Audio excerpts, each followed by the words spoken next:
Welcome to our podcast, the newest WCR podcast. That was Rogue, our producer. But the Nikey Joe Show, where we're going to dive into all different things. And I'm your host, Nikki. And I'm the co-host, Vulgr, special guest. With our special guest, Cody Nash. Oh, sorry. How's it going? Today, we're going to dive into an interview with a fellow WCR artist, Cody Nash.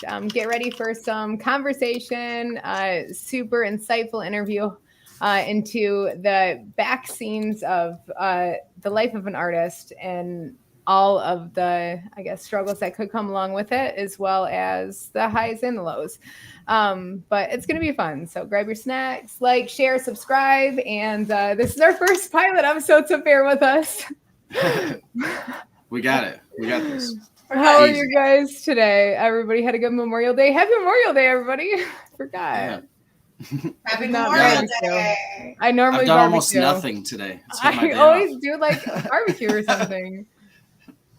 Just been hanging out today, chilling, relaxing. So enjoying the holiday. Got it. Mm-hmm.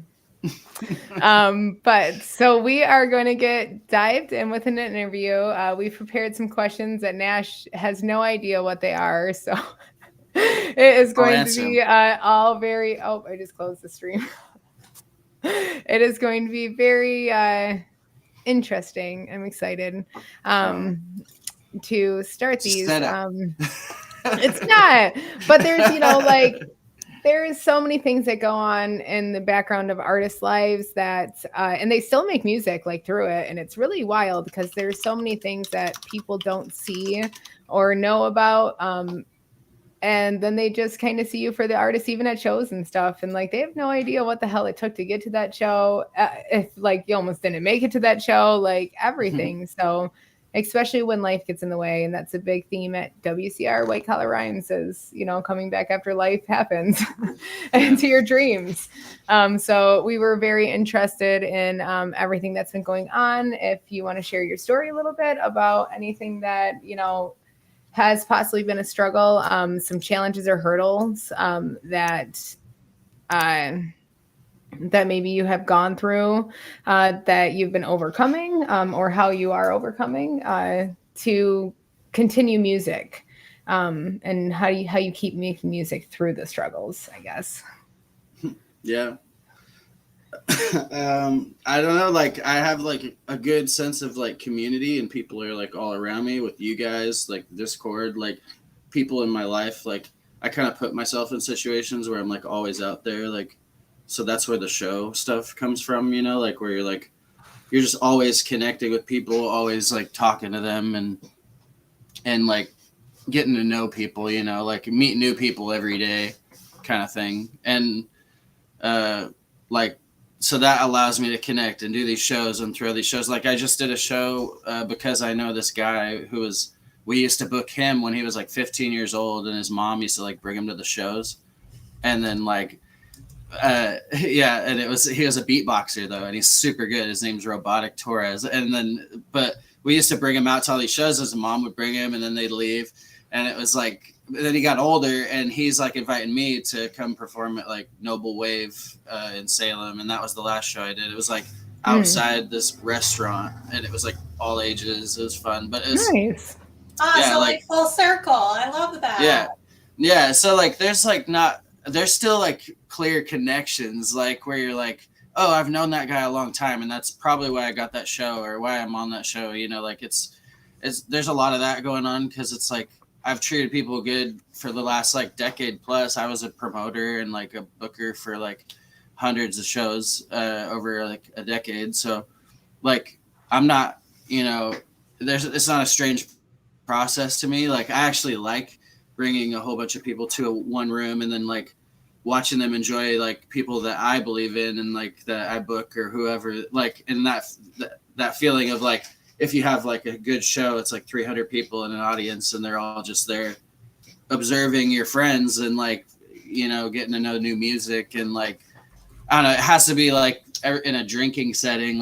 I'm sober now, but so it feels weird to be at bars now, but I don't know, it's a process, but it's cool. Like I have a lot of time when it comes to like the kids are in school and I work like these weird shifts, like 18, 19-hour shifts as a caregiver. And I kind of how many days a week? So like I work like 4, right? Yeah, like I work like 4. It's like kind of collides into other days, like Tuesday nights to Wednesday morning. I work like because those are crazy hours. I was like, he Yeah. only works like 4 days a week, right? Like that's a lot. Yeah, but it's like I get my in those 4 days I work, I get my like 50 hours almost a week. So like, and then I'm like, okay, and like then I have all this free time with the other days, you know, like, and if my kids are not with me, like I'm just being productive and doing something, like I'm going to the gym and working out, or I'm making music, or I'm like just staying active, like trying to still connect with people. And I don't like to sit around much anymore. I'm like, I'm not even in my house very much. Like, like I'm just kind of like on the move a lot. So, but I don't know. I make time for things I want to make time for. It sounds like you have a really good community with Discord, and then you also have a really good community outside the Discord, like in real life with music, and that's really cool to hear about. That like there are physical people getting together too. Yeah. In the music, like, in small town like music industry, like little like the local Oregon scenes. Local scenes, because I never really got into the local scenes. So to hear about that, I was like, oh, that's still happening. It's not just online. Everything's not online. There are still people getting together in real life. I booked Jacob a couple times now, and he's kind of like, he's got this mentality like he needs to perform something new every show. And I was like, no, you can perform like your old stuff or your other sets that you've only done once live. Like, you know, you can do another show with that same set and kill it for a new audience. Like, but I feel like he was like just feeling like low of the last couple times I tried to book him. But just because he's busy too, and he's doing his life thing and working a lot, and like, you know, so I just feel like he's got a lot on his plate. And but do you always see? Sorry, you're good. What are you saying? I was going to ask, do you always see new faces when you do shows? Do you always see new faces? Yeah, like it's strange because like it's like depends on the group of people you hook up with. Like it's like there's different cliques and different groups, and like I kind of like slide in between them all, and I'm like, you know, like, what are you guys up to over here? I'm gonna come do a show with you. What are you guys up to over here? But historically, like the Runaway production guys, like a lot of the people that go to the Runaway production shows in Portland out here, like are kind of the same crowd, like, and they're all like a lot of rappers, and like I always expect to go to one of those shows and see like 50 like underground legendary rappers from the area, and they're all like gathered at one show, and then there's like on top of their fan bases, and they have this like collective of guys that always do shows together. But then there's like many of those all over the cities. Like that's crazy. So it's like a bunch of different just cliques. Yeah. And I kind of just like try to get to know like the top people in each one, and like people I respect. I'm like all these guys are dope. Like, but it's like I don't want to be in the clique. I just want to like go see. You just want to be cool with them. I just want to be special guest at a show too every now and then. Hey, what's up? Let's networking. It's networking. Book me. Like let's go. Definitely networking. It is networking in the music industry though, like in the music scene. The music. Yeah. And I respect a lot of these people, like where like I've learned a lot from a lot of these people just observing them, and like I got into promoting through like a buddy named Ari, and he booked all these people, and like, and the more I watched him do it, the more I was like, oh, we can like cut those middlemen out and like just do the shit ourselves. Like, okay. And then you like see there's a bunch of other artists doing it, and you're like, oh, okay, they know what's up. Like, and then you're like exchanging bookings, and you're like doing songs together, and that's networking. Like, it's just, and then you get to know each other. I've recorded some of these guys I perform with like hundreds of times in my studio, because like I had this ground up studio thing going for a while out of my garage in my old house, and like so many hundreds. Like I booked like time to record like 300 plus artists, and I was like always circulating people in, and like really like just getting to know them and hearing what they're about, and like different people were in it for different things. Like that's you a know, lot like, of different people. Yeah. That's a big chunk. 300 hours or 300 people? Tons. I have either so way, many, that's a lot of people. I have gigs and gigs of data of other like rappers on my computer. Like they're just all sitting here. Like there's some stuff that never came out or whatever, like because they didn't release. Like I think you'll always have that. Yeah, Is that a thing? I mean, but with the collabs like style. that, with the collabs like that, could you still release them without? I've done stuff like that where like I make a mixtape. Yeah, no, well, like I'll take a mixtape, and if I'm on the song or they had me on it and it never came out, I'll like put it on the mixtape and like release it because I'm like, that was like 6 years old. They're never gonna drop it. I'm gonna drop it on like. I mean, why not? So I've done that before where it's like, but I'll also tell them, I'll like hit them up of like, hey, I'm dropping that fucking song. like it's I don't been like 6 years. I waited long enough. Yeah, I don't do it disrespectfully. It's like, yeah. It's like a mutual understanding. I gave you 6 years to drop it. All right, I'm gonna do it. Yeah, that's me. Cool, that's right? me. That's I'm like, I'm about to finish up this collab. Nice. What's it from? 2022. Yeah. Fucking 3 years ago.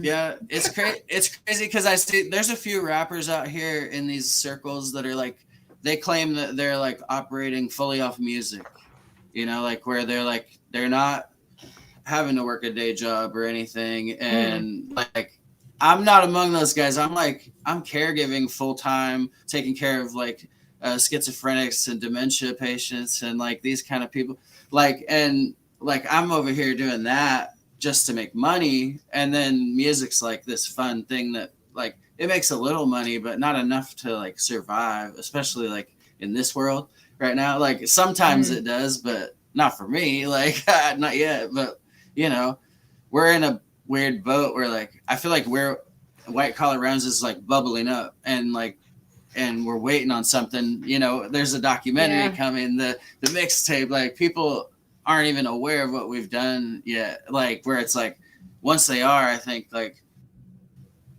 I don't know. It feels bigger than what's happening right now, and people just gotta wait for it. But how was the Texas trip for you? Crazy. Like it was so crazy. I feel like by the time like that documentary comes out, like I've been working out since like December, like, and I lost all this weight, but in the documentary, I'm like 268 pounds. Like, so I'm not even going to look the same by the time this thing drops. But it's like, I was like, let's go part 2. I'll come back like, you know, hey guys, what's up? Like, not even looking like the same guy. Oh man. Yeah. But like, cause I'm still going, but I'm like, I'm pretty dedicated to that. And that helps like mental health and keeps me going. Like, shit's crazy. But it's crazy. Like there's so much happening, and that WCR Texas trip was like this like crazy experience that I wish we could like give to other artists, because I know so many artists, like, and I'm like, that would kill to do that. They would that experience was a one in a lifetime experience. You spend like, just to give you guys an example, it's like 9 days in a mansion uninterrupted. Like you got somebody cooking for you all day. You don't even have to cook your own meals.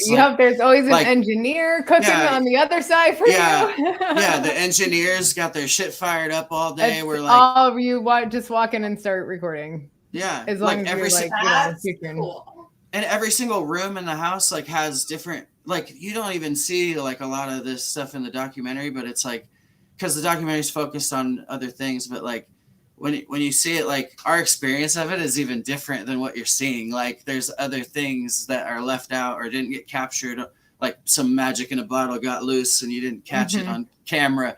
But like it's just so much of it was like that though. She's telling me about all these things that were missed, and she's like, a lot, the documentary is good, but like a lot of the things that were like really best thing. resonated with her. Yes. Yeah, like Yes. we're not on there. Yeah. And I was like, damn it, tell me the stories. And she Next tells time me it's got to be cameras everywhere. It's Yeah. got to be. It's gotta at be like all Big times. Brother. Gotta It's get got to like be three. like Big Brother. At Yes. least 3 cameras, all times. Yeah, a little confessional. We did like a confessional booth too, or something. Like just go in there and like vent, like some shit's I don't happening even in that think room. that I vented about anything. Yeah. That shit is crazy. Like just being able to walk into different rooms and like somebody's creating this vibe of a song, like it's like low energy and like sad and like, and you're like, do I feel that way or do I want to walk to the next room where they're making like this happy, upbeat, like playful song, and you're like, that's literally how it was. Though you're just like walking room to room as an artist. That is like heaven. Like, what and it's vibe like, do I feel today? yeah, it's like walking through a candy store for art, like, and you're like, you're the like developer here. You're like, you're one of the developers. You're like, you're all developing together and like making things. Like 9 days, we get out like 33 songs or something like that. And you guys worked probably so well with each other and just branched off of each other so much that it was just like a huge tree by the end of it. And if you didn't vibe, then if you didn't vibe, then you're like, oh, I'm going to go to another room and vibe with them. Like, and it was like that. Like there's people writing on the porch at all times. Everybody had like a notepad out, or like everybody who was on the porch, and they got the Bluetooth speaker set up and they're playing beats, and you're like, so you just walk out to the porch every day and there's someone making a song and you're like, oh shit. Like, yeah. Where else are you going to experience that? Yeah. I feel like hanging out with other musicians. Co-creation is so magical. There's something about being in the essence and the magic of like other people, like creating at the same time. Like there's no power like it. There's no energy like that. It's something that you crave. Weird. And if you don't get it as an artist, it's almost like it stifles you and almost like kills you to not be in that energy. Like it can literally break down your soul, like as an artist. And it could be a million people next to you that are like your best friends and your closest family, you know, that you do stuff with. But like as an artist, if you don't have that, I don't know, that magic, it could really, really, really disturb your peace, I guess. It's not a good atmosphere for someone who can't write fast, I think. Because if it's don't write fast. But you guys wrote, like everybody. I fell asleep in the middle of writing a song with you. But everybody there was sleep. Yeah. We were like, she finished her verse and just passed out, and then we're all just recording. And then I woke up at like 6 a.m. I woke up at like I was sitting on the couch. Yeah. I woke up at like 6 a.m. Like, all right, is it my turn? Yeah. Oh my god. No. That's crazy. Everybody's asleep. They're not even by you anymore. You're passed out alone. Yeah. Oh. Rogue says he needs a sad room in Atlanta. What do you think were some of your biggest sad boy room? Sad boy music room. What do you think some of your biggest challenges while you were in Texas were? You know, it was a great time and great experience. I definitely had challenges there. Yeah. I don't know. It wasn't super challenging for me. Like, I feel like there was times where like I had riffs with people where we're like, we're not agreeing on something. Yeah, we're not agreeing on something, but we were able to like just move on. Like we didn't. Nobody got hung up on nothing. It was just. No, I think mine and your fight wasn't on cam. Yeah, the one. Yeah, we had a fight on. It wasn't even. It was such a dumb fight. You were trying to help me, and I'm like, I can't take your help right now.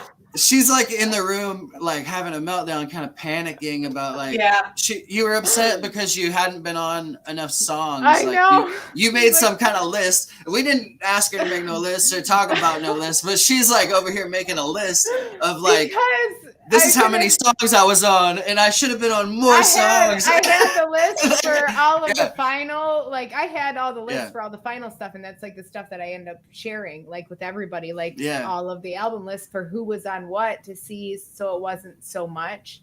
And that's why I was like, holy shit, I'm not on anything, because that was like one of the last nights. It was after we did the listening thing, and that's when I freaked out. That's why the cameras did not get it. We're not there. Well, and then we're like all basically it was like 4 of us surrounding Nikki, like trying to console her and be like, you are part of this shit. You did that shit. You're here. Like we're like hyping her up. Like Yeah. And So then while we're I'm hyping her up, she's like, I'm sensitive, okay? Yeah. I need to feel included. Was it? Well, I was included. Yeah. I know. I'm just. it was emotional. Yeah. It was emotional. We were like, I didn't think you're childish, but then like there was a time during that back and forth where like we could not convince her that I'm like, I just need to walk away. Yeah. She's like, I'm not a part of this. Like, I'm She was done. too Like, in her emotions. And it was like, one chick and a shit ton of dudes. That's hard. But I looked at her and I went, Nikki, shut up. I screamed at her. Oh, no. None of us. No, you didn't. Cameron. I said, Nikki, shut up. Like, and then she was like, anything worse. Oh my God. It was so bad. Well, we all kind of like separate. That's when we all like kind of like we're like, okay, we separated. Oh, shit. And then we like, and then the next morning, like she comes out of the room. I'm up there eating breakfast. Like she's like over by the bar, like the kitchen, and I'm sitting down eating, I think. And then we like made eye contact across the room, hadn't talked. And then she nods, I nod, like, and then we're like, okay. Like, and then like when we got closer, we were like, hug. We're like, I love you. I'm so sorry. Like crying. None of that on camera. None of it. But it's None like, of it. Nothing. That would have been good. But that's an experience. Like it was something we experienced, and it was like I feel like there's a lot of that happened at Texas too. Like people Little tips like that. I hate to say it, but it's like sibling fights. Like it just makes you closer and stronger. We came out of it. We were like, okay, cool. Like me and Dice had a riff because like I wanted him to keep his work on the internet, and like, and he was like worried about his job and stuff, and like, you know, didn't want like to be canceled or something kind of vibe. Like, and I was like, no, you worked hard. You made that material. I'm like defending him, and we're arguing about him. I'm sitting there like, I got a corporate job too. Like, yeah. I'm like, I get it. Yeah. I'm like, I see both sides because it was a lot of hard work. And he's like, you're deleting it. We're like, no, it's just archiving. It's still there. There's some of that on camera, but not much. And like, no, they didn't really, I don't think that we were trying to have them record all that. That was it was like that was like boardroom discussion. That was like top tier shit. It was like passive had like he called the cameraman on the text or whatever, and he was like all the cameramen came flying in like to surround us arguing. Like no, it was like, I mean, at least somebody had the knowledge to be like, hey, come get this shit. Essentially. I mean, that's why you guys got them though, for that exact reason, to see if there was going to be little tiffs and disagreements, which there always are. You get a bunch of people like that together, it's going to happen. I don't care if you've known each other for fucking 20 years, it's going to fucking happen. Facts. Well, it's like there's all these like you find out things about each other that are different or whatever, but you're like, I mean, mostly everybody I think was really who they said they were. Like it was like everybody there was such a it's like me, I'm like, oh hey, and then just like I am in Discord. Yeah, it's like I have breakdowns. It's who I'm very sensitive. It's just the same. It was a group of people that weren't like trying to be something else. Like these people aren't like none of the people in White Collar Runs are like trying to be like another artist, or like they're not like all egotistical and like pretentious about everything. Like they're like who they portray themselves to be online is who they are in real life. Yeah, exactly, all the time. No matter what. I feel like they're and real shit. They're real. That's cool. That's good to like know because a lot of the people. I can't say the same of everybody in that server. Because there's like 1,600 people in that server, but I right, the ones that you have hung out with. Oh, that's for those motherfuckers.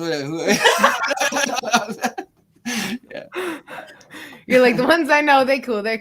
Yeah. No, Brian, I have not beaten Boulder Gates 3. Sorry. No, I haven't even gotten through Act 2 even remotely. So I've researched. Do you think that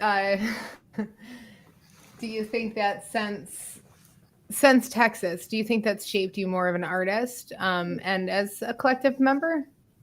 I think so, but like it was just a really cool experience for me where like I felt grateful to be included. Like it was just like something I didn't think could happen. And then when it was happening, I'm like, holy shit, we're here. Like, it took a while to like really we made, me, D-Bird, and I think Passive made like the first recording. Like when we got in, like we were like so focused on like, let's get some work done. Like, and then we're like, just let's do this. And we spent a lot of time just writing. Like, I didn't experience Texas really or anything. Like with you guys, we went to that barbecue place, and like that was so great. Nikki fucking hated that place. I don't even know what they're called. She was like, no way. What? It was another meltdown. And I fell too outside. It was a mess. Oh, yeah. Okay. The whole place was a mess. I was trying to run and jump and like balance. But fuck that barbecue place. Yeah, the place. It was bad. They were like not nice. Shit was good. I black out with him. They were not nice. Shit was good. Shit was good. Mine was not good. Mine was so bad. What did you get?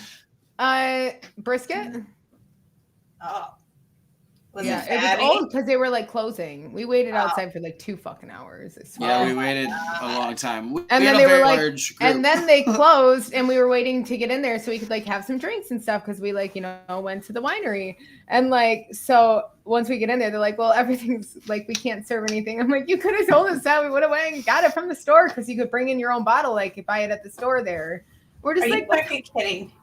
They just wanted to close. You've been in those situations. I know. I was still a total asshole. Of course you were. Am I the asshole? Only sometimes. I'm really a nice person. I know. When you feel slighted. She was good the whole trip, really. Like, she just had overwhelmed moments where like, yeah, and then, like, I get these people. That's me. I get that way too. I get overwhelmed so much. It was good though. Like or something. Yeah, it was good. It was a cool experience. Didn't you find like you were like had like a praying mantis or something? You were like, yeah, there was 2 of them. A mini one, like, Fred. It was Fred, and I think the other one was Steve. Yeah. And then I lost him when I was eating, and I think I might have eaten one of them. Oh no! It's okay. They were, dead. Before. Paul is Nikki the asshole. Paul is Nikki. Am I the asshole? I really might be and just don't see it, and nobody just tells me because they're like, she's a nice person. No, only when you're provoked. Only when you're. I'm a Scorpion. I'm a Scorpio. Don't come at me or nothing. I'll avoid you. You fucking step on me, I'm gonna sting you. Like I literally stay in the corner. And then I'm praying mantis. Like, what? Doesn't matter. Scorpion. Literally. So with the whole Texas thing, for anybody that might not know, as part of the collective, White Collar Rhymes, we had gone to Texas. So with a little bit of backstory on WCR, Nash is actually one of the founders of WCR. So any type of experience being part of this music collective alone, maybe any other ones you previously were part of, and how did you become involved? How did it all happen, and what made you stay? What makes you? Where's the beginning? I want to know. Give us the history origin of WCR. Only the good parts, because I'm just kidding. Only the good parts. We want the fluffy stories. Yeah.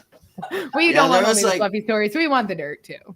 But like a lot of these guys, like Dice and Almighty VA, who used to go by like XM or Juicebox Bandit, or like he had all these other names that he went by, and he was like a producer at one point. When I met XM, I'm like 15, 16 years old, and he like gave me a beat, like, and I rapped over this beat and put it on a project later. And then like, it was like, I didn't know he was like this badass rapper yet when I got a beat from him.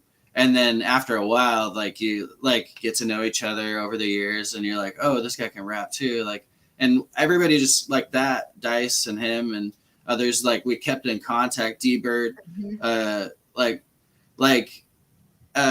kept in contact over the years, and like we all kept rapping really on the side, but we all worked day jobs, and like like I was like thinking about the tournaments we used to have on rapbattles.com as like a forum like that we all used to go to, like, and that was where we all met, was online. Are these archived somewhere? Yeah, it's that site still exists today. The guy that owns it, I don't know who he is, but we like his name's Strobe, like, and that guy like has owned it forever and just like keeps it up.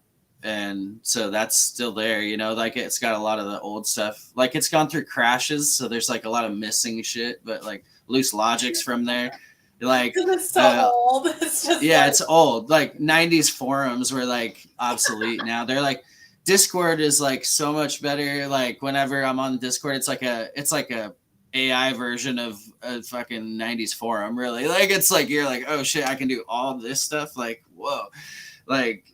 And like the nostalgia feeling of the forum. It feels like a forum still because there's threads and like threads come from the forum days. Like, but I'm trying to not age myself here, but like fucking shit. I'm still 34, man. I'm still 34. not yet. Almost. Yeah. Jesus. It's crazy. Like so, like we come up from that, and then like we fall in and out of like connection over the years, and like people are still making music. But then like one year I was like, I tried to take over rapbattles.com as like the administrator and shit. And I like tried to revive it. And I threw this big tournament. It was like a 32-man tournament, and people competed song for song. And the winner of that tournament ended up being Jacob. And he like took home the prize, all this stuff. And that's how we kind of like got him introduced. I didn't know that. Yeah. And then that's like so I remember hitting up like Nikki on TikTok. Like I saw Nikki on TikTok where there was like a bunch of I must have through Doty. It was through Doty. Yeah, it must have been through Doty. John Doty. You guys met each other before she joined? Yeah. I knew Nash. I joined because of Nash, because of concert. Okay, you guys are or contest, not concert. Yeah. Okay. I was putting out like beacons on TikTok because I got that account on there, and then I was just like saying like there's this Discord and come through, and we were having another tournament, and by the time the Discord formed and it's White Collar Rhymes, it's like Dice and all these people, like they made the name. I didn't make the name White Collar Rhymes, like. But we all kind of collectively were like, fuck forums, fuck rapbattles.com. Like, and it was like. It was getting too old. It was crashing. Yeah, we tried. We ran a successful tournament, which was like impossible. All the battles on there for 32 competitors, like competing round for round until there was 2 left. It was like Coulter versus Jacob.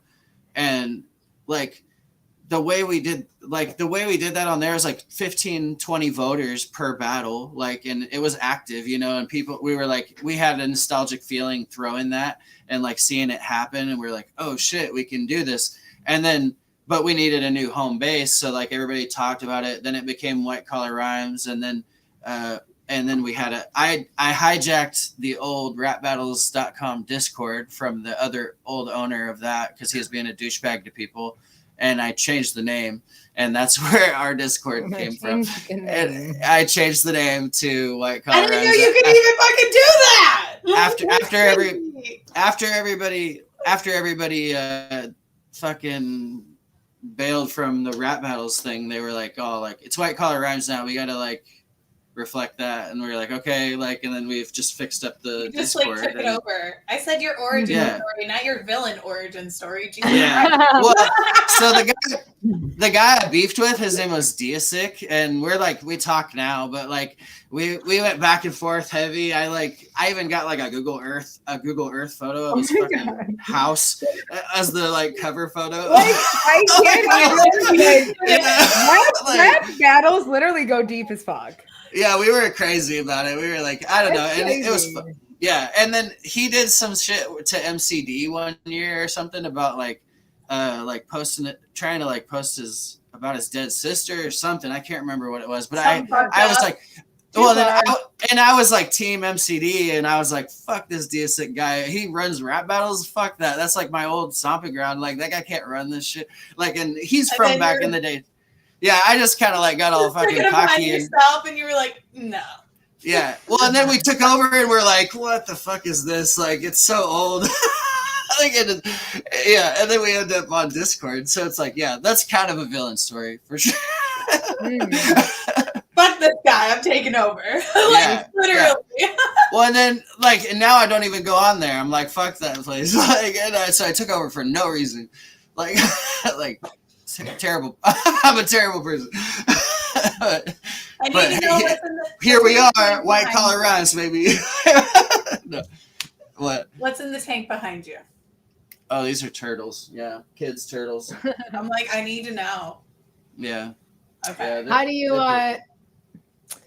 being an artist with a family, how is it hard to balance? Transition. Like, yeah, you brought up the turtles, said the kids. I figured it was a perfect pivot. How hard is it for you? I know for me personally, when I was married, it was very hard to balance even a marriage and music when I started it.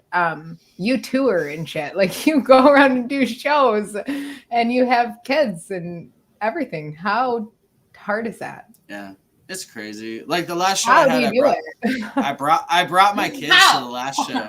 It's weird. I don't know. Like the last show I had was all ages, so I got to bring them. And then like my kid Eli, the oldest, he just turned 9, and he was like up there on stage with me singing a couple songs he knew, and like the crowd was like, oh, like it was like, yeah, it was good.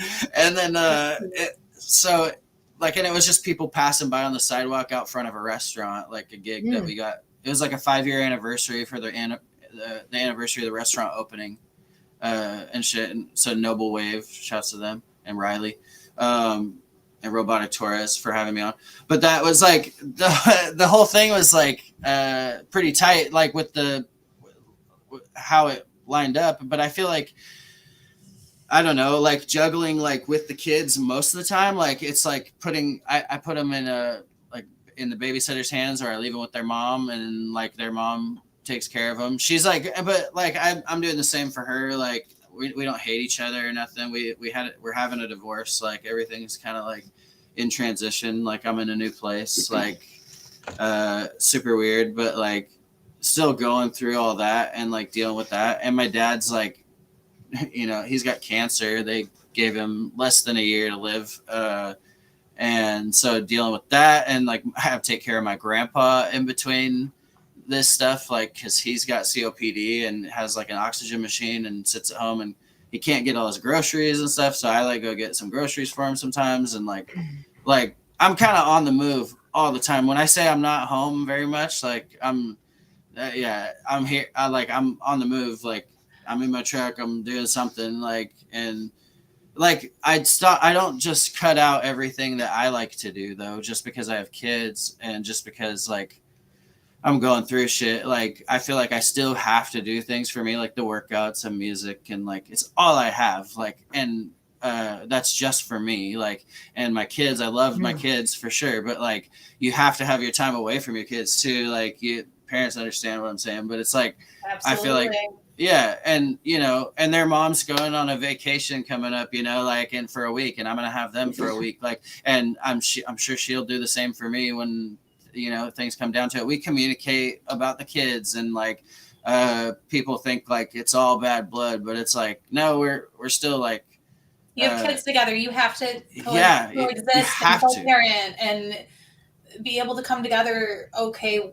For the kids. Yeah. People that get angry at each other, that's just hurting the kids. Why do that? If you care about your kids, you're going to do what you got to.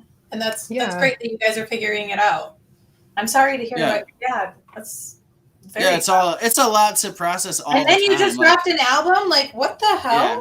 That's crazy. Yeah. That's what I'm saying. How do you do everything? It's a lot. With help, like I think with community, with people like that have your back, like people that are like always like checking in on you, like those are my favorite people, like, and it's not the people you expect it to be, and it's always like you know, like my family and like a lot of people on my mom's and dad's end like are here for me whenever shit's falling apart, like, and like, you know, they're all struggling for money and shit too, so it's not like super easy to like stay afloat in this whole the way everything is going. Like I feel like it's everything's kind of tanking around us sometimes, but like like Yeah. even the housing market, you can't. Everything. Yeah, getting a new house Crazy. is crazy. Like it's so Yeah. nuts. Like right now, it's absolutely crazy. Like, and I think people are aware. Like, so it's just like everybody's kind of just doing what they got to do. But like, I chose like December 8th. It was coming off a breakup, and it was over, you know. And I'm like, oh shit, I'm gonna go drink about it with my sister. And I stayed at my sister's, and then we went to the bar, and I had like my last drinks on the 8th. And then like 2 days later, I was sitting there thinking like, I had this buddy trying to motivate me to work out, and I was thinking like, I could do something better than drink about it all the time and just do like, I can kind of like, I was like consciously looking at this like a fork in the road kind of situation, and I was like, so I'm gonna choose to work out. I'm gonna work out all the time. I started working out like six days a week. I'm going in the gym. I'm like, and 2-3 hour sessions. Like I did like a 4.5 hour session a night ago, and like now I'm working up, you know, like, and it's just kind of like I feel the improvement. I feel myself getting better. I feel healthier. Like I'm like 210 pounds now. Like, Ooh, you lost like 50 pounds? Yeah, I was 60 I was like 68 pounds, 268 pounds like before in December. So like, yeah. And then, but January, February, me and the wife trying to patch things up, struggling. Like we got back together like Christmas. But I'm working out now. I'm improving. I'm like I'm doing something that's like out of the normal. Like I'm not in the same routine I was. Like I feel like a probably whole different person to her at that point, you know, like, and we went through some shit and for a couple more months. And then by the end of February, I was like, okay, I'm out. And then I left, and I was like, I stayed on my sister's couch for a month and a half while we like built this apartment. Like, and I had a buddy do a lot of the work here, and like I was just helping him load shit up and down the stairs, and like, and this place was like a skeletal structure, like, but the workouts and building the house for a place for the babies to stay with me when I need to, you know, have them over with me. And like, I was instantly focused on like, okay, how do I set this shit up so I can just like break away from this situation and fix it and like do it in a civil kind of way. And like, I think the only thing we haven't done now that, you know, to get caught up is like the actual divorce. Like it's like it's So I'm at this point now where I'm like, I've been here for a while. Like the beginning of April, we got this set up. Maybe first couple weeks in April, and like I'm not used to staying on my own. I've been with the same person for 10 years. Like it's like I don't even know what the world. I've never even like used a dating app, you know, like it's like I feel like literally me after my divorce, I'm like, the fuck do I do? I guess I'll just stay inside and make music. Yeah, I have a bunch of kids. I never downloaded a dating app. I never downloaded a dating app. I've still never used Tinder, nothing, like absolutely nothing. Shit's crazy. Yeah. And like life is just doing its thing. Like, you know, I'm getting older. I'm like in my 30s. I heard from other people in their 30s and 40s, like once you get in your 30s and 40s, you start losing a lot of your friends. You lose a lot of your family. And then it keeps happening until you're gone too. Like eventually, you know, like, and it's just like, it's the normal process of life and dealing with my dad and stuff and being there for him through all this, like helping him fix his house up. Like it's so much happening at once. Like I'll tell you that, like, but it's like the shows are like a relief, like the shows and releasing an album and like putting it out there and seeing what people think of it. That's a release. Like creating that material, that was a release. Like it was just like a lot of stuff centered on like a lot of the music is centered on like what's happening in my life too. So a lot of that 21 track album I just dropped, like it's called What Happened. That is material from like 3-4 years of work. So it's like it's very vulnerable. I listened to it. Yeah, but it's like that you put behind that is. Well, and a lot of it's about love. A lot of it's about love and like loving my wife and like trying to repair things and trying to fix things, being suspicious of things and like not knowing what's real and what's fake and like struggling with that and emotionally being like crazy because you can't figure out your own situation and you're like, what's happening? Like, And like, so that's, and then the project is like, it comes off of there's this book I read from my therapist, and she convinced me to read it. She was like, the writers are this doctor named Bruce Perry and Oprah.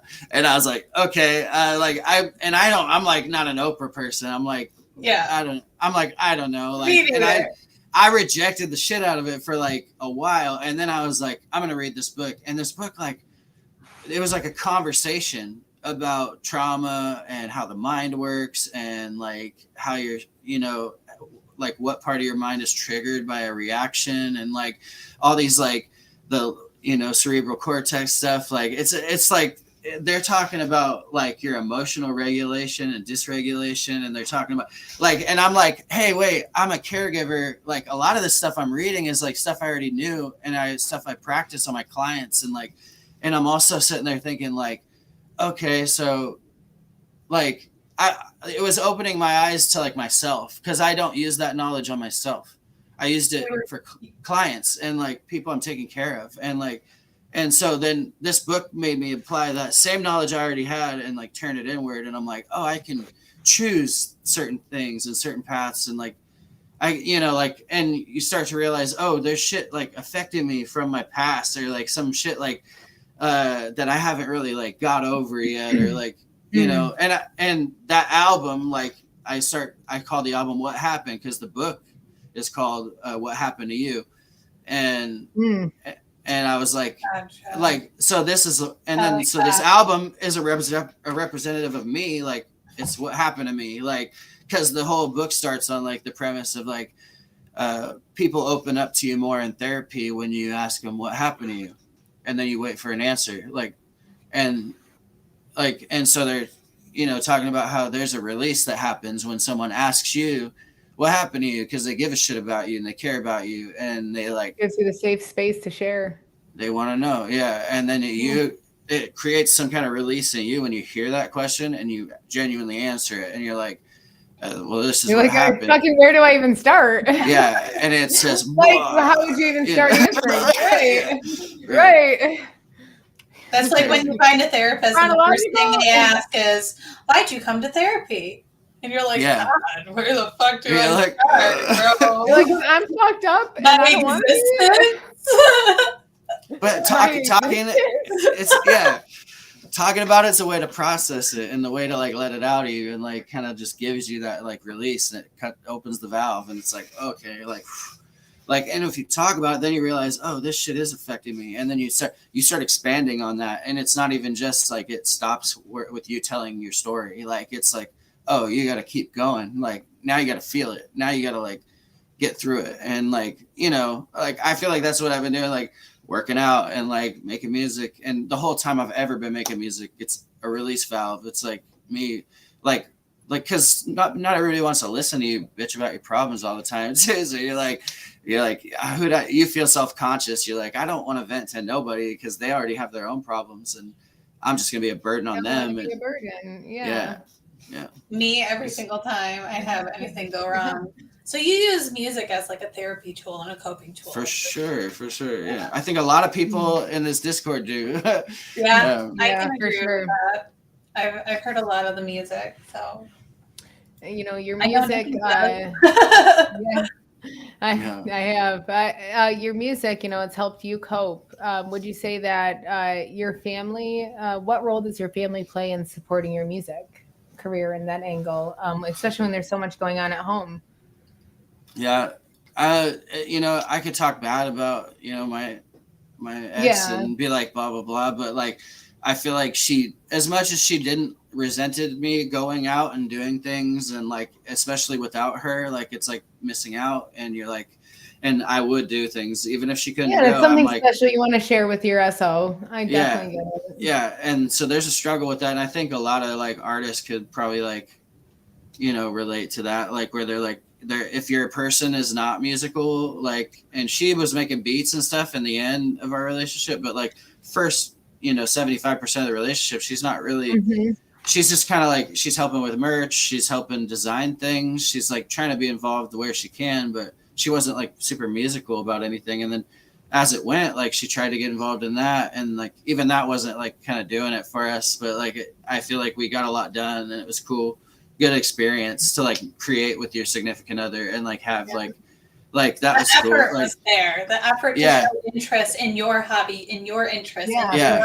She was definitely present, you know, like she was present in a way where like she saw all of it though, and she saw like, you know, parts she doesn't like about it, and parts where like you might be hanging out with like a crew of people that she doesn't like, you know, like to do a show, girls. and then and you're like, and she's like, it's not that I don't trust you, and then I'm the same way. I was a jealous person. I was like, when she's going out without me, I'm like, you know, who are you hanging out with? You know, like what are you doing? Where are you going? Yeah, I mean, it like sucks. It sucks to get to that point in a relationship, but it's like lack of trust, lack of, you know, there's a lot of problems that were there, and we couldn't get through those. So like, but that's musically, tough after 10 years, that's tough to be in that situation. Her and her dad like created my booth that I used for artists. Like I had a vocal booth and all this stuff, and her and her dad created that, and like so she funded things, was like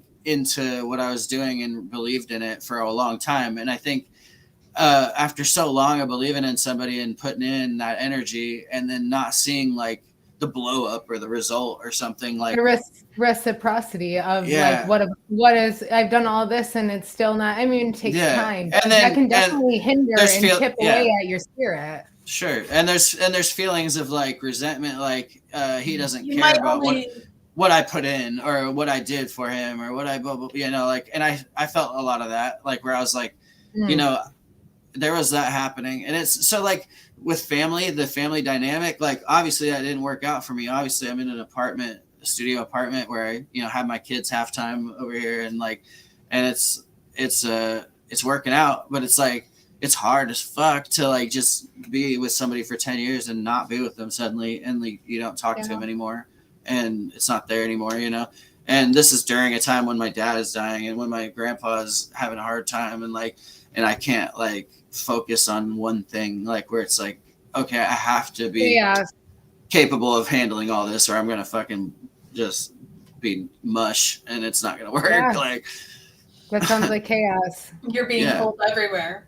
That's it's weird. And my sister and my mom and like people that are close to me, like have been there, like, and like people in this Discord, like Nikki's definitely been there for me. Dice has been there for me. D-Bird has been there for me, you know, like, and what people don't see in the background is like how well everybody here like takes care of each other, and like how they, you know, I know Lamb he's going through it, and people are there for him. MCD, he's, you know, he's feeling ill and like he's sick and venting to us, and people, you know, are there for him. Actually like reach out and are like, hey, we haven't heard from you in a while. What's going on? Yeah, it's a community. It's a community. You okay? Yeah. Like, we give a fuck about each other. Yeah, we all care. It's like actually like genuine. It's genuine. Yeah. Genuinity. Whatever it is. Genuinity. Genuinity. I like that word. I like that word. Definitely like everything you're going through, it's inspiring that you still do continue to create.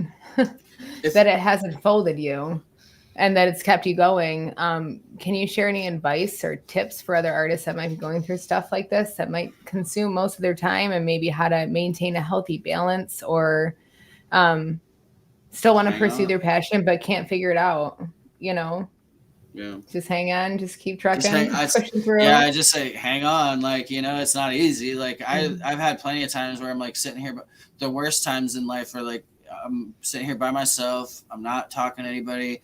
Nobody's here. Like I'm just kind of I'm processing me and my thoughts, and my thoughts are chaotic and everywhere. And like, and so the worst I feel every day is like when I'm like alone, like, and when there's not people, not community, and then I'm like, okay, fuck, like I'll find something to do. I'll write music. I'll fucking turn on a TV show and try to get distracted or something. But it's like, you know, you got to process this shit too somehow. Like, and so it's good to feel some of it and like really be like, at the end of the day, like breathe and fucking cry about it or whatever. Like, it's just gonna be, it'll be all right. But like, I feel like don't give up on the shit that you want to do. Like you need the motivation. You have to like find it somewhere. You can't just like, I think if you sit there in yourself, like too long, like you might get stuck there, or you might have, you might need lose yourself inside there. Yeah.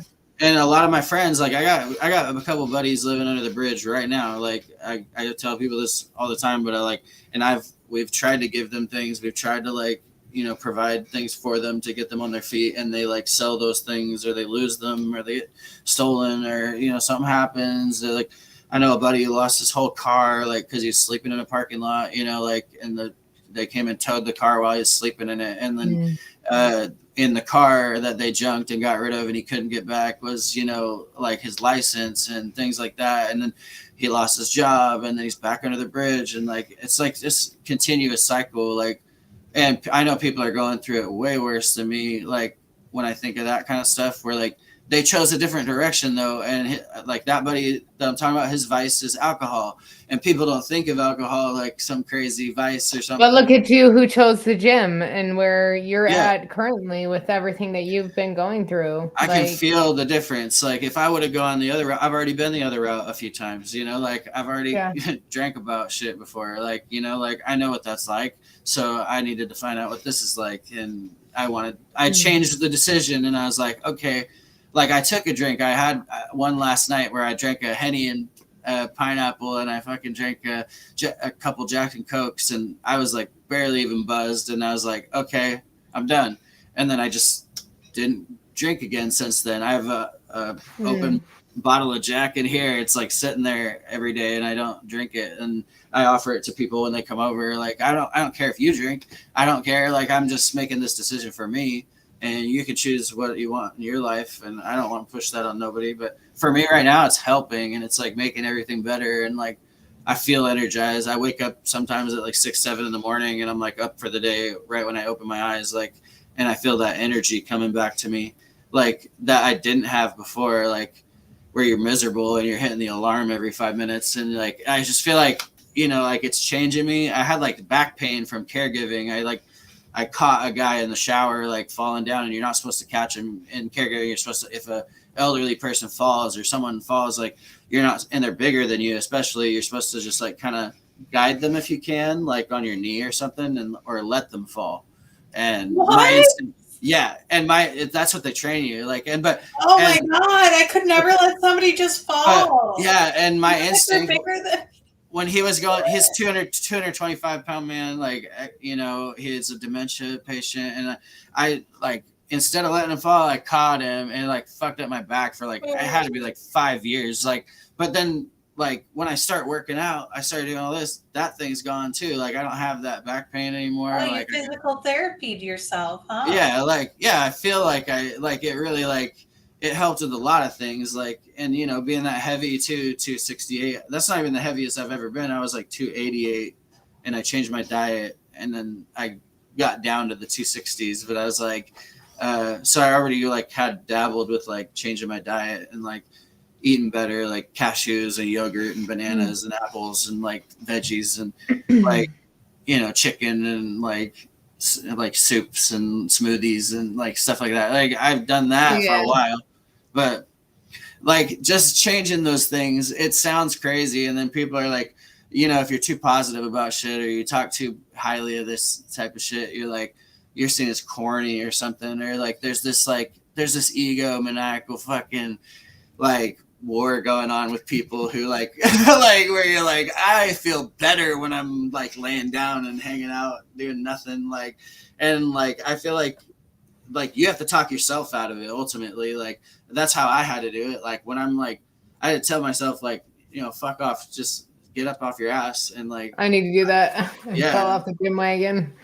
Like it's like there's a negative voice always in my head, like it's even now. Like I don't feel like it.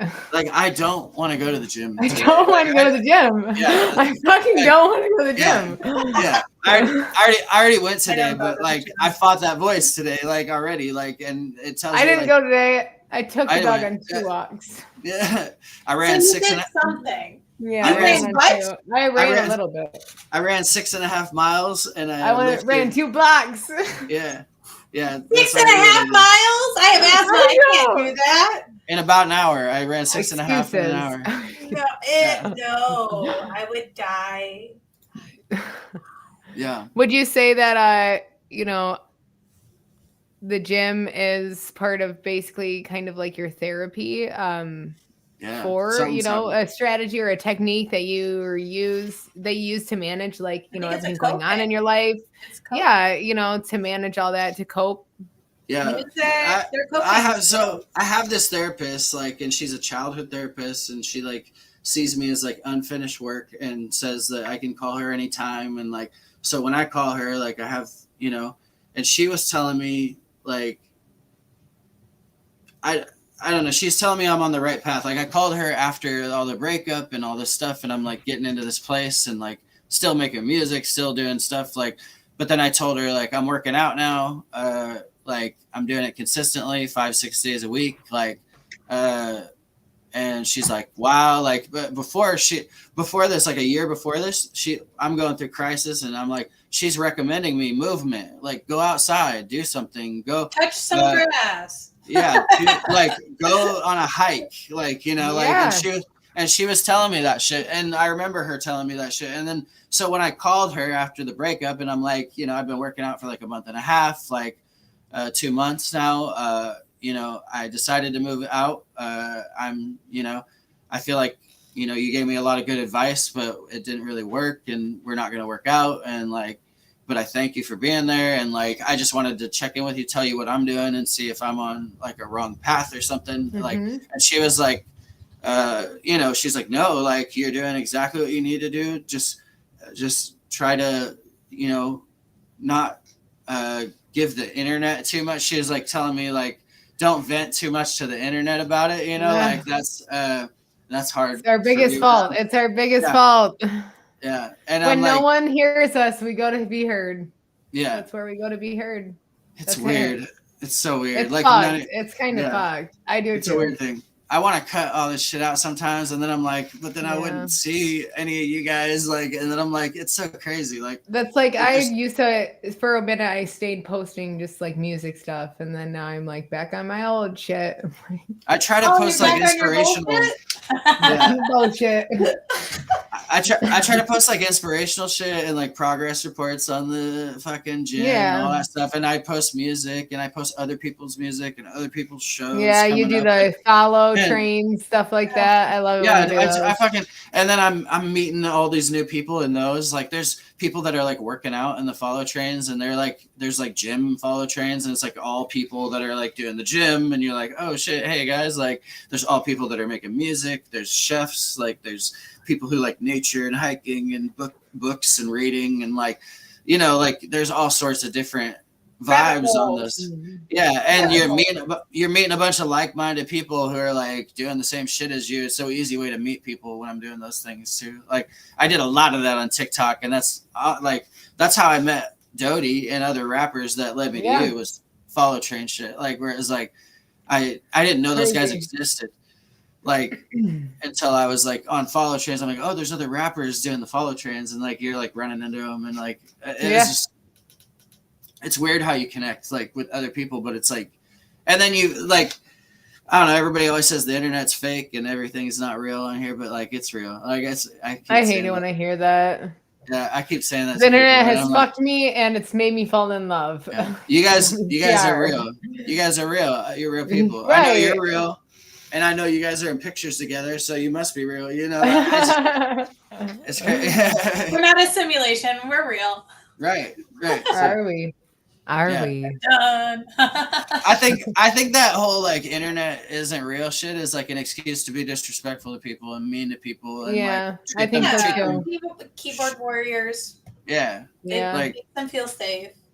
Yeah, it's it's a safety net. Yeah, it's a safety net. You don't have to have humanity on the internet. You don't have to be attached to your emotions. You don't have to be Yeah, I mean, before the internet, you would just get punched in the face because you would have to say it to their face if you had the guts to say it to their face. Yeah, people got beat up. People got beat up. That was it. Say it to my face. I don't like that. Bam, done. Well, you learned your lesson. Okay. Yeah, man. Like violence is never the answer. No, it's not. I feel like going back to your family question, I feel like like also my kids are like I can't not mention them, but like because it's like it's hard to maneuver around them. It's hard to maneuver around the time you have with them and like all this stuff. Like look at this, the kids for the kids.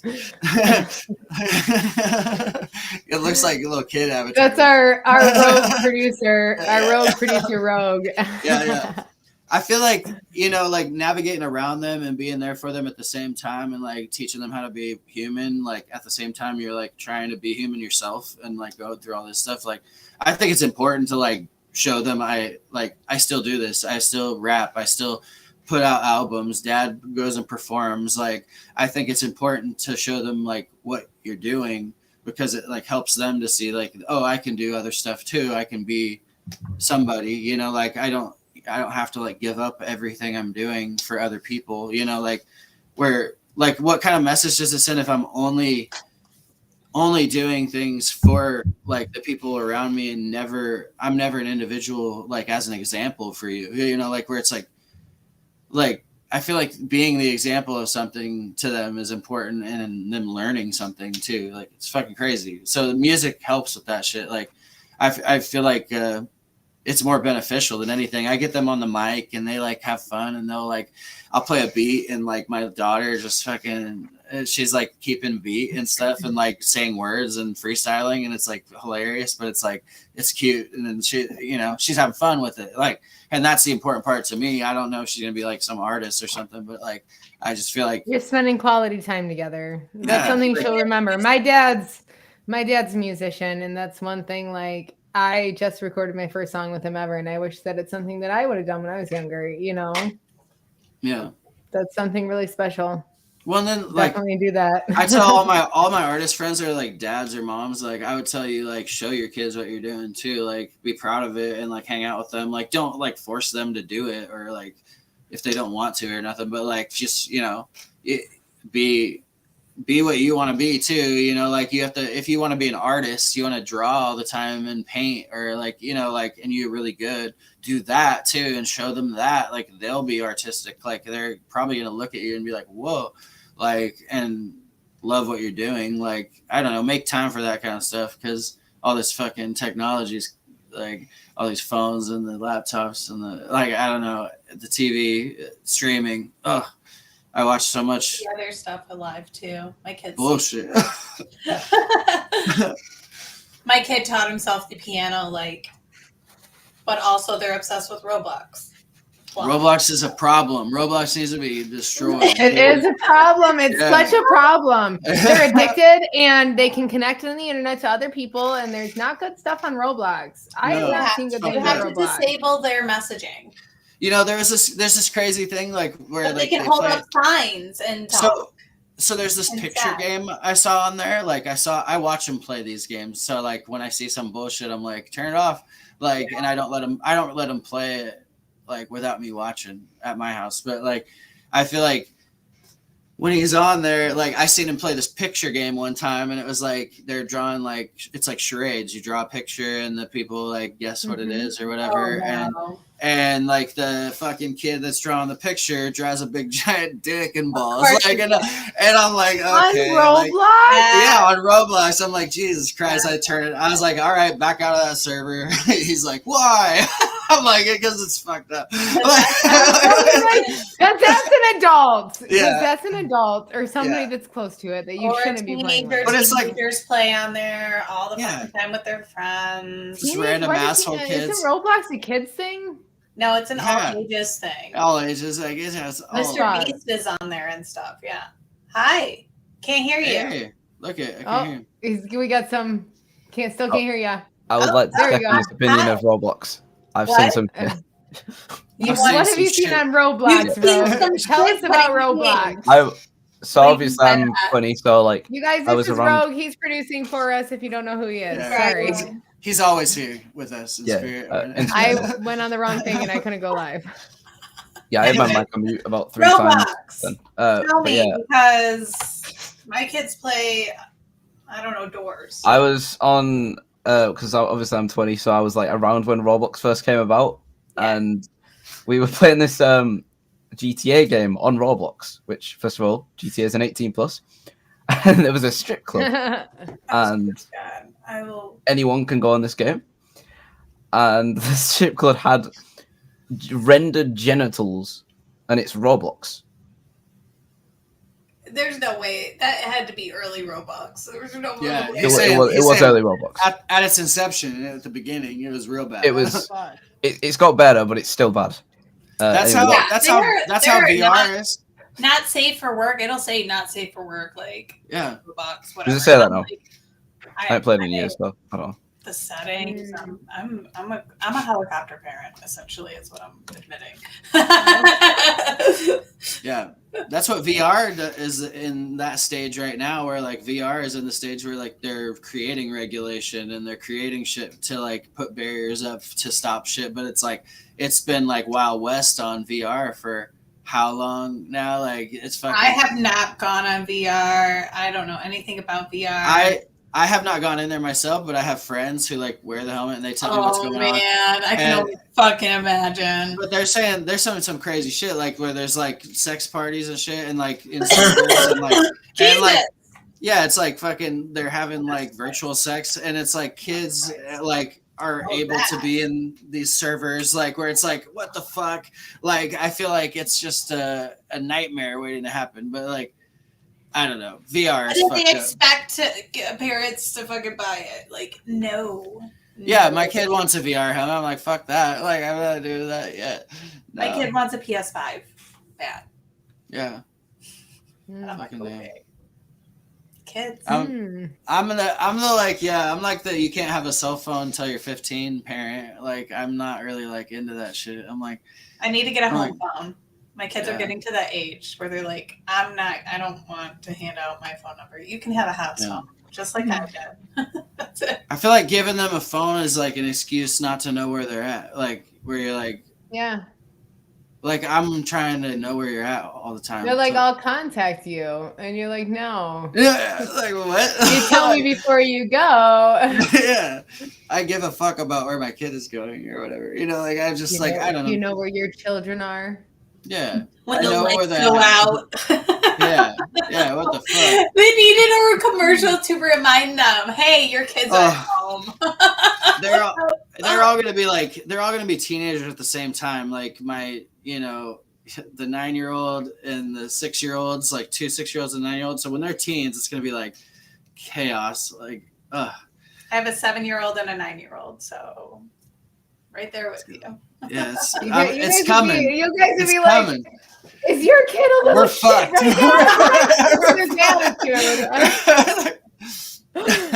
Mine's twerking and I don't know how to get him to stop. Oh, mine stayed out an hour past curfew and I didn't know where the fuck they were.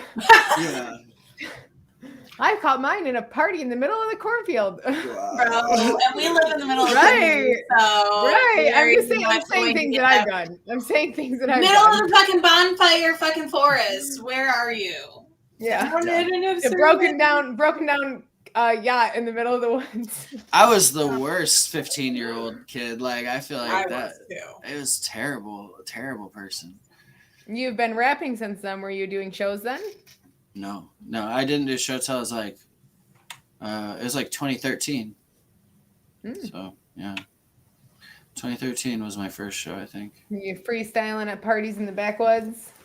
Not really. Like, you know, I was like, you know, because I was on the forums, I was like kind of hiding it from people in my regular life. I was like, no, like, I'm not into telling them like that I wrote like poetry and stuff and I like gave it to girls and like shit like that where I was like passing like poetry notes and shit to girls and like, you know, telling them how beautiful their eyes and their hair are like all this shit. Like I remember like, you know, being really like into like I was into art, drawing, sketching. Like I drew like roses and I would give the girl a rose like and shit like that. Like where it just shit like where you're like really highly focused on romanticizing like writing like in poetry and like art and like teenage and shit. then Yeah, and then when I'm like getting older, I'm like, oh, Eminem exists. Oh, like 50 Cent G Unit exists, and like you're like, what is this? Like, and I was like kind of like shifting from poetry writing and like trying to get girls to like, oh, I can like channel my aggression and shit. I can be like, I can, you know, like you're like, I can like get the shit out another way. Yeah, like, and you're kind of figuring out the different ways you can use this shit, and like, you can make a happy song, you can make a sad song, you can make, and I wasn't even thinking about it that way till then, and you're like, oh, and then developing after that, and figuring out all the different things you can do with rap and singing and recording. And like I remember holding like a laptop up in the air for my first recordings, like where it's like there's a microphone in the laptop and it's like the shitty super Oh my god laptop, and I was like playing a beat off a boombox with a tape cassette in the background, and it's like I blasted that full volume so there's like a beat playing, and I pressed record on Windows Media Recorder and like boom, record, and like as I'm pressing play on the beat, and then I'm rapping my shit like into this microphone with the beat playing in the background, like, and like I didn't know how to like combine a beat with a vocal yet, or like do any of that shit, and I was like, like you're just teaching yourself, you just teach yourself something. You're like, how do I do this? Like, and then you discover as you go, meeting people, and you're like, oh, okay, that's way easier, you know, like get the shit, like, yeah, pick things up. Yeah. Ebert wants to know if you have any of the old poetry you wrote the girls, and will you share it with him? D-Bird. Shit. He's like, maybe. Maybe. I gave it to them, you know, so like they have it. Like they have it. You don't have any rough drafts lying around in us? No, I didn't write no rough drafts. I wrote tons of stuff about girls for sure, where it was like it came out as a song or something. On Rap Battles, there's definitely like probably hundreds of fucking poetry like writings and stuff under my name on there. Like, yeah, probably intense. Like teenage emotions writing, like fucking the raw shit. Yeah, like like thinking everything's the end of the world. You're like, everything sucks all the time. Fuck this. Like, I don't know. Yeah, share with us. Can you access that? You'll have to look. Share one. Share one. Let's see. Really pushing for it. He is. Let's go look. Let's go look. It's happening. We're gonna find out. Let's find out. I gotta log in. Oh shit. Or an early teenage. Oh, how long has it been? Wait, is this the one that you mod? Yeah. You're like, I haven't been back there in years. First try, baby. Got it. Look at that. Damn, that's a good memory. First message on Rap Battles, someone challenging me to an audio battle. Are you using a laptop mic? Yeah. Man. Okay, let's see. You're like, I might have to get back in here. Let's see how far I can go back. Ooh, without it crashing? No, how far like the writing goes back even. Where is it? Let's go. It's gonna be embarrassing, whatever it is. It's gonna be great. It's gonna be awesome. It's gonna be so good.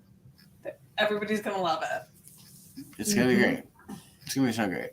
It's gonna be so great. And then he's gonna re-record it. Record it? We're gonna record it. God, some of these are so long. I don't want to read such long. I'm like, oh my god. They're all long. You're They're a teenager. Young adult. Oh my god. Teenager. A young adult. Oh man, they're good. Okay, Dude. He wants to hear the earliest. Recited. The earliest is gonna be so bad. Where he wants me to recite it. That's a bad choice. That's a bad choice. All right, it would be funny. It would like be funny. Years, like the skin on my balls. Like I found a love one. Here, we can do this. Okay. Where do I get this link at? The way you flap in the wind. Don't give it to me. You're gonna read it, right? I have to read it. Oh. He doesn't get everything he wants. Read it. All right. This is Read special guest copy Cody paste Nash it. and his earliest love poem rap lyrics. Mm. Move the white collar rhymes thing. Yeah, there you go. Okay, thanks. How do we live big? Oh God. There we go. Live. I'm not doing it, D-Bird. Stop it. Oh, I thought you were doing it. No! God damn it, D-Bird. Cody should do it. Mm. No. Nikki, tell him no. This is some. All right. Fine. Cody gets to choose, and I think he should do it. It's his. It's his, and I think it'll be. Cody does not do it, D-Bird says. Cody does not do it. I don't like you in the middle of this. Universe lessons. Universe lessons. Absolutely. Why? I don't. Yeah, why? So well. Give us the reasoning. Why? Under the spotlight. I stutter. Don't make me read it. He needs you to read it. God, I don't want to. Fine, I hate you, D-Bird. It's not even yours. Try to think that you're Cody Nash. Right, think you're Cody I'm Nash. a 15-year-old boy? Thinking about a chick. 15-year-old. Be like, and What if your you're like- eyes were so beige. Where is this? Is this Whose eyes are beige? Terrible. beige? That's Beige? the color. That's the color that I thought of. I'm sorry. Oh my God. I don't know if I have to even I have to send you a link, but you have to make an Now account to D-Bird see knows it. if he throws a Can you fit just copy hard and paste enough, it? he gets his. I could probably copy and paste the words. This Yeah, is bad parenting. do that. Fuck. Bad This is parenting. chaos. This is I chaos. said- Chaos! Now D-Bird knows if he throws a tantrum hard enough, he gets his way. It's bad parenting. Yeah. That's what D-Bird always does. I already know that. Trying to find- That's why he's saying. That's why he kept pushing. That's why he kept pushing, because he knows that I'll give in to him. I always do. Oh my And God. you're like me, you will. And Nash is just like, okay. You know, I'm trying to find the. I don't have weirdest to read shit. it, so I'm okay. I don't understand why I have to read it. I'm with It's the still gonna. diva, It's he gonna be said. so embarrassing. So embarrassing. Look. Great. I love this. Just act. Just act. If you don't want to do it, you don't have to. What is that? I don't know. Don't feel pressured. What? I know Where you're is it? pressured as hell. Where is it posted? Am I not Where's seeing- what posted? Have you not posted? I don't know what I'm Nope, doing. I haven't posted it I yet. know I'm just big looking. on the screen and it's making me nervous. It's fucked up. It's fucked up. Chaos! These I are got so you. old. That's fine.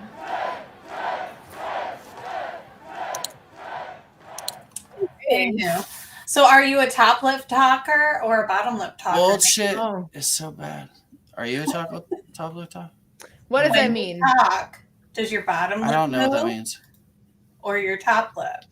See, you can always see my top teeth when I talk. Mm. So I'm a bottom lip talker. I don't really Weird. move my upper lip. I move it slightly. I am very expressive. People like move their chocolate or their chocolate lip. Wow, their top lip. Chocolate. Chocolate. Their top lip and they talk. That would be weird. I feel like everybody's. I don't know who's All right. who's a top talker. Where am I dropping this? Discord? Am I talking on I'm going to bottom? Discord. Sure. My top Joe doesn't Jam move. or VIP or I don't know what's All right. Don't tell people about the VIP. No. Shit. Where is it? Where's What? Joe Jam at? Tag me. Oh, you lose it. Don't you think about the Joe Jam? I'm just kidding. I gotta tag you in it. It's probably one that you you haven't go. really. Oh my All right. god. Okay. Got it. Jesus fuck. Read it. She's reading it here for you, D-Bird. It's a love one too, I think. Yeah, fucking D-Bird. I have no idea what it says. I just know the first line. You don't know what it says? Nope. This is from It 2000. looks This is from 2007. Hmm. Sudden Weather Changes by Nash. A Yes. beauty I can't help but have. Feels like a forced love, but it's there. I peer down the hall towards her room. I can't see, but I'm unprepared. A longing for something got me the wrong flower. I got a lily when there were many smelled sweeter. Undeclared, but decided on my life. Then a rose appears on the passerby, right before my eyes. Here's suggestions of an alternate nature. A collision course is for the better. I loved her once, but that's changed dramatically. Putting another beauty besides the previous inside my tunnel vision. Gone. Leave alone what you do not understand and change only for the good. I stare into the new rose's eyes and sadly realize if I hadn't thought about life, I never would have lived. New girl. New girl, new rose. Who this? That's it. That was really good. Paradise. D-Bird, I will never give in to your demand again. I feel like that's the one time. Yeah. One time. Everybody gets one. That was very good. That was very 2007. Not bad for 2007. I was like 16. I don't know. Oh, no, that's not bad. That's not bad. I mean, I got some pretty awful poetry somewhere. He said I bricked the fuck up right now. You're welcome, D-Bird. Oh God. I really hope nobody's. That was very. I mean, it's live. Yeah, we're doing it live. It took too long to get that piece out of the fucking rap battles, but you know, we made it. We made it. We made it here. Yeah. I was sweating. I couldn't find a love one. I was like, I gotta find a love one. I was like, you're like, it's got to be love for D-Bird. He's the love man. Yeah. That took some digging, bro. We'll have to do a D-Bird interview too. Now I have to show you. I'm not showing my awful poetry. Absolutely not. It's from high school. Absolutely not. Right around the same age. It's bad. Yeah. Yeah. It's fucked up. I probably know exactly where it is too. I'm not kidding it out. Yeah. We should do some old poetry readings one night. Ooh, baby. It'll be good. For Dice. We'll dedicate it to Dice. Spoken poetry night. That means D-Bird has to post spoken poetry sunrise Saturdays. 6 a.m. I'm just kidding. Everybody get ready to read it, he said. Ooh. Rogue, yeah. Ooh. So back to our interview, since you've been in rap battles. You've been in the game for a while. In the game. You're in the game. Your in the experience. Fucking nerd game. Yeah, the nerd game. My fellow nerds. What are some key steps that you think that new or aspiring artists should take, or even people that are, rebranding or in the journey still? What are some key steps that you think that some people should take to try to set themselves up for success? I always tell people like to be yourself instead of trying to emulate something. Like that's like a big one for me. Like when I was like I was doing like classes for like kids in school, and they had these like music classes where like everything was kind of separated by genre, and I was like, me and a couple other guys led like the hip hop class, and that's how I met guys like Smokey Grams and all these random guys out here. Like they were like in their teens, and I'm like talking to their class and like showing them how to do like call and response and stuff like that. But one thing I always told them in every class I ever taught was like, you have to be authentic and you have to be you, because if you're emulating somebody, that only goes so far. You're going to start to appear fake. You're going to start to appear like you're not being yourself, or you're being something that you saw on TV or that you saw like on your favorite rap album or whatever. You have to, there is this point where you learn the skills and stuff from these people that you're like enjoying, but then you like become yourself and you're like, oh, I can, do this from my perspective or like how I feel. And I don't have to like talk about, the bullshit, like the things that I hear on that are cool. Like a lot of people are talking about like young rappers, especially, they're like on entry level. They're talking about, gold and chains and getting money and getting bitches. And like, they're like, it's like the entry level, it's the entry level rap, and some people never evolve past it. And then some people evolve into it and like live that lifestyle, right? Like, so some people do reach that where they're like, that's the lifestyle they're living and it's crazy. But a lot of the people who are like portraying that are like, they're not living that lifestyle. They're like dreaming out loud on a song. Fake like, it till you make it. Yeah. You're just dreaming about what you want and you're saying it on a song and you're like trying to like manifest or whatever. But like, you don't even know what you're manifesting. You don't like know, like once you get in that kind of shit, like you're like, I feel like it becomes like a hard life for you anyway. Like where you see a lot of these guys in the media, they're not living like the best lives. They're like in court all the time. They're going through fucking fights, like legal battles. They're like, look at Diddy. Yeah. Like it's all like, it looks miserable to me, like personally. Yeah. Like, I don't know, like, and so I'm not striving to be that, like, and so I tell young people, like, you know, don't just fucking let that shit go and, you know, discover who you are, but also use your skills, like learn new skills, try new things, like the skill, you got to separate the skills, like the things you can do with rap from like the emotion that you're putting into it too. Like, to be able to like see both of those things clearly and like use them like puzzle pieces and like, you know, it's such an advantage to writing and like I think creatively, like in getting your raw emotion out, and like there's something about that, like where it's like you're combining two concepts rather than like using it all as one blah thing, like, and you're consciously doing it, and you know you can focus on your schemes and be like super creative and do something that you've never heard somebody do, and you can put emotion into that, like that because scheme. it resonates more. Yeah for so it's sure.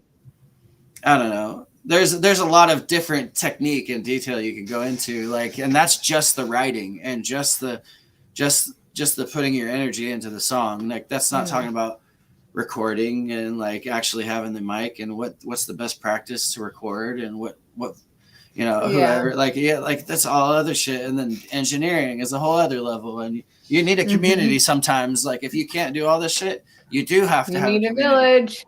Yeah. Yeah. And I got a community. I've never mixed, a fun fact about me, I've never mixed my own material.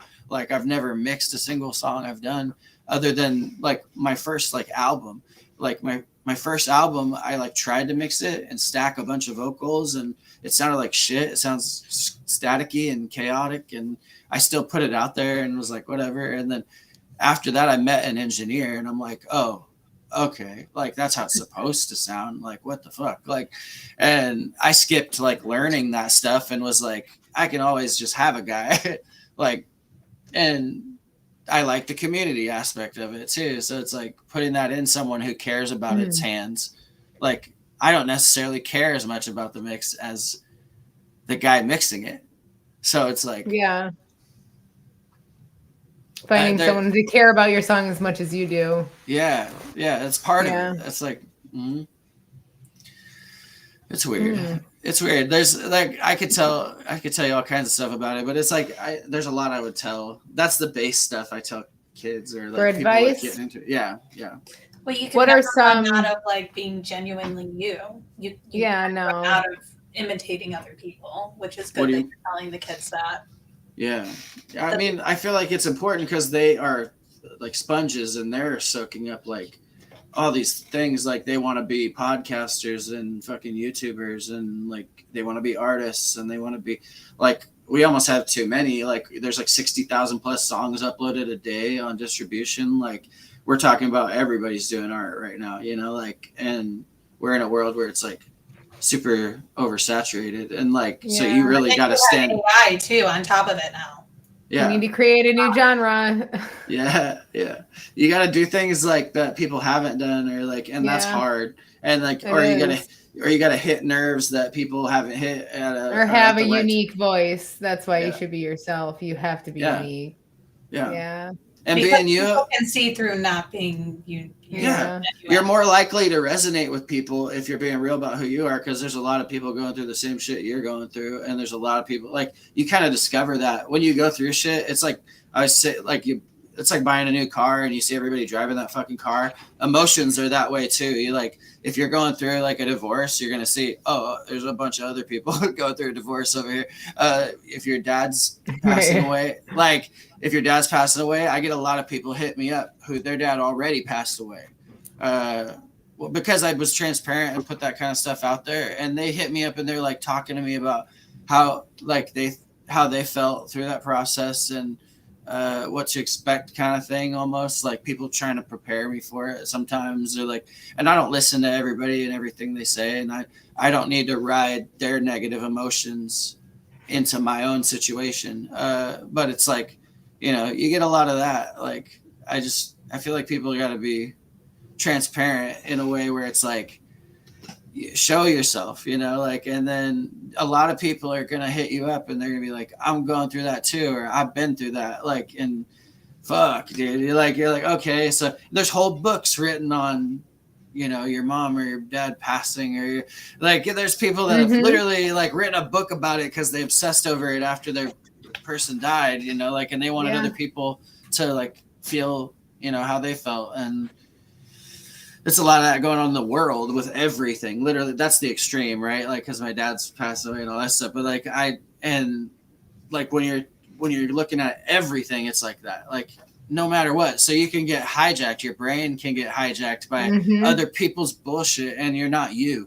So you have to still be you, you know, like, and you'll find that out as you go. A lot of people don't. I feel like you come into your 30s, you're kind of like through your 20s, you're like, fuck what anybody says. Like, I'm fucking the best. And then like everything you do is like based on what you like. And you're like, what you're into. And then you're like getting in your 30s and you're like more in tune with emotions. And like, I don't know if it's an age thing, but it's like, that's how it was for me. Like going into my 30s, I'm like, whoa, who the fuck am I? Yeah. Like, it's crazy. For sure. Like, and you can't prepare anybody for this. You just have to live it. You have to do it. So it's like, it's canon. You just gotta let it ride out and watch from afar. Especially if you see people, if you're steps ahead and then you see somebody coming up and you're like, oh shit, they're just starting.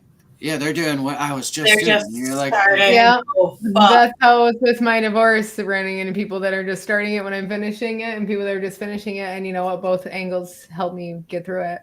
I know there's been a couple people in the server that have reached out to you personally and have been through the same thing. So again, community coming together and making sure everybody's okay, and you know, you have people that you connect with on that level, and that's great. Like, I'm not musically inclined at all, and I've been a part of the server for like a little over a year. Just like, not even just, you know, divorce stuff, but like even getting like contracts from like other artists for like collabs, and I'm like, the fuck is this, guys? Someone look this over. What the fuck am I signing up for? I have shitty distro deals, like stuff like that, like when I was in TuneCore and stuff, like. Am I signing my voice to this guy? I don't understand what I signed. Right away to her own voice. There's definitely challenges and hurdles, especially when you're starting. Like, because I'm still newer. Like, you know, I've only been doing music 2 years. Like, you know, there's still a lot of challenges or hurdles that you face early in your career. Like, I'm sure that there's things that you've had to face that I'm like, I might not have to face because I'm in a community with people like you. You know, like, is there any types of hurdles or challenges that you face early in your career and like that you've overcome that were like almost stopping points for your career, or any lessons that you learned along the way that new artists could benefit from that might stop them from doing the same thing? I know there is. I know I've asked for things before and I've been like, you're like, don't talk to that promoter guy online. I've had beefs and I've had people like, you know, be disrespectful to like my wife or something, or like my kids, or like, and when I in my 20s, I was like more like aggressive with rap, and I was more aggressive with my online presence. I was more aggressive about everything to everybody. I was kind of like just radioactive young man, like can beat anybody who stands in my way kind of mentality, you know, like, and I hadn't really like looked too much at what was happening, you know, like. And things were surprising to me to find out. It surprised me to find out, like, there's scammers all over the place in rap, and they're just like stealing everybody's money and all this shit. And like, and a lot of the people involved are like people that are like massive influences on giant sections of people everywhere. Like famous guys are using account managers to scam literally millions of dollars, like that we were like showing people how this was happening and what was going on. There was like a bunch of people talking about it, and it was like we were in group chats with them and learning about it. And like that's one example. And then I have beefs with other guys where like there was like a local pedophile on a show, and fucking and we're like figuring out that he did some weird shit, and then everybody kind of cut him out of the scene, and we were like kind of bringing awareness to what he was doing. And he's cussing out my wife and threatening to burn my kid's house down, or my house down with my kids inside or whatever specifically, and all this shit. And it was like, I just had a lot of random run-ins with like assholes, like, and like I feel like but it came from like my response too. Like my response at the time was like, engage, like don't disengage. Yeah, fuck this guy. Like, you know, like, and I'm like, I was really like into just attacking. So like even that scam shit was a big halting point in like, I went by That Kid Cry for like ever, like for like 10 plus years. And like, that was my rap name. And when I took a break from everything, like all this shit happened. Guys from New York flew out here when I was outing the scam, and New York and Florida, these kids, they didn't even come themselves. The guys that run all the shit, you know, they sent like 3 goons to pulled up in an SUV and found me out in public in Oregon and Salem. And they took a plane ticket, bought a rental car just to come find me and chase me around Salem. And then and then we got into this like car chase, like as my buddy, like when I saw them, like I had recognized them from the videos. We're talking shit to each other and shit, and they're scamming millions of dollars off of people and using celebrity accounts to do it. And I was like, I said the name of the guys involved, and I said the name of his wife, and I had the information because my wife had found it. She had found like their ID and all this, their home address. Did you take it to the police? No, so we like when it started, we didn't like, but then it like the group chat made a decision to share it with like, I know that some of them sent it to like FBI and they sent it to their local police. One of them was somebody sent it somewhere. Yeah, and the police told them one of them, I think it was like New Jersey or something, a girl named Mumazi, but they told them that there was a problem with like to stop it, because the way it was set up was like it's in different states. It's happening. All these people that are getting scammed are in different regions of the world. There was people in different countries being scammed, like with different laws and rules, and so you have to get some kind of class action going, and every single person that's been scammed has to individually report this event, and then the class action can be formed off of all the cases. And this is what they told them. You can't do anything about it otherwise. And then you're like, what the fuck? And then so the way it's set up, because it's Instagram messages and Facebook messages, and like it's like international, and people aren't getting scammed by contracts. They're getting scammed in the DM. Like they're getting scammed. It's like, it's not a business. It's, even though it's set up as a public business, like, and it was like this whole, let us promote your shit, that kind of shit. Yeah. And when that shit happened, like, and they flew out here and chased me around, I got away, all this shit. Like I had guys around my house. That's crazy. I had guys.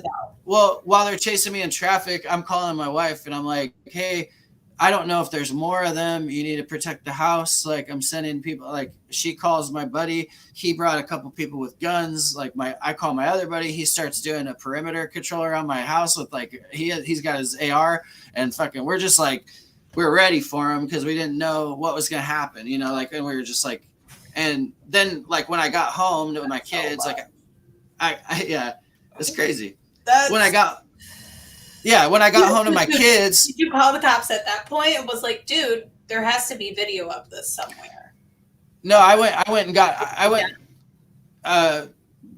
when we were in traffic, there was a cop. The reason they stopped chasing me was we stopped in traffic and they chased me like 3 blocks, and we're not getting away from them. They're like, I don't know what they're doing. I don't know if they're gonna beat me up. I don't know if they're gonna shoot me or fucking stab me or do something, and the whole thing was like, they came out here, so they're here to do something, and I just didn't let them catch me. And like when we stop in traffic, they're side by side with us, and a cop pulls up across the street and just like is at the intersection with us, and the light turned green, and we just sat there, and we're all looking at each other, and they fucking scream, "Fuck you, you're a little bitch," blah, blah, blah. And they're just like flying off. The cop did not chase them. He saw us. Are you kidding me? No. What a shitbag! And then we pulled over, and I went to go get so I could go get my car and everything. But then the cop pulled over, and he like talked to us, and he was saying, they didn't touch you, and they also paid your money back, because when I got scammed and started saying his name, he hit me up begging me to give me the money back to take down the information from Facebook, the leader of the scam, and the guy that manages all these accounts. And but when they got my money and then been like, again. It was so crazy. It was like weird, like it felt like a movie. It felt like a weird fucking movie. And I was like, this is and I'm like, this is real life. Yeah, this so sucks. wild. But then I'm like, my kids are kind of like, this is too close to my family and my kids, and like it fucked me up a little bit. And that's when I started going to therapy, and my therapist was like, you have severe PTSD. PTSD, huh? Yeah. She like said that like I was like stuck in flight mode, and they kind of taught me about my brain and like how it works, and like just like they were like the triggers and the traumas. And and I had to like talk myself out of like being ready for a fight, like where it was like I had to like defense mode was on, like I have to buy guns, I have to fucking get ready for them to come back, or I have to like watch out every time there's a silver SUV in traffic or something, where like I was obsessing. I was like looking out the window. Aware. Yeah, it's just like if someone's like house gets robbed. That was a different noise of the car door of what it normally sounds when the neighbor gets home. Yeah, and that was fucking up my relationship too. That was fucking with people in my life. That was fucking with because I'm losing it. And this is during COVID. This is during like all that shit like is happening. There's fires out here in Oregon that had just happened, and like the sky turned blood red, and everything was like we got like super polluted with smoke and everything. Everybody had to stay inside for like 2 weeks. Like it was like just chaos was happening all around us with everything, including this shit. And so I just took a break from music. I was like done with like putting music out. I wasn't talking to anybody. I kind of went recluse mode. I deleted my social media accounts. All my old accounts are deleted and gone. Like I stopped doing stuff. And then like when I started coming back like a couple years later, I was like, I'm just going to go by my real name. Like I'm tired of being like a character or something, like I want to be authentic. I want to be who I am. So then I like Cody Nash, and I started going by Cody's my middle. I hate that I didn't pick a name, because now everybody knows my name. Yeah. Well, Cody, opposite.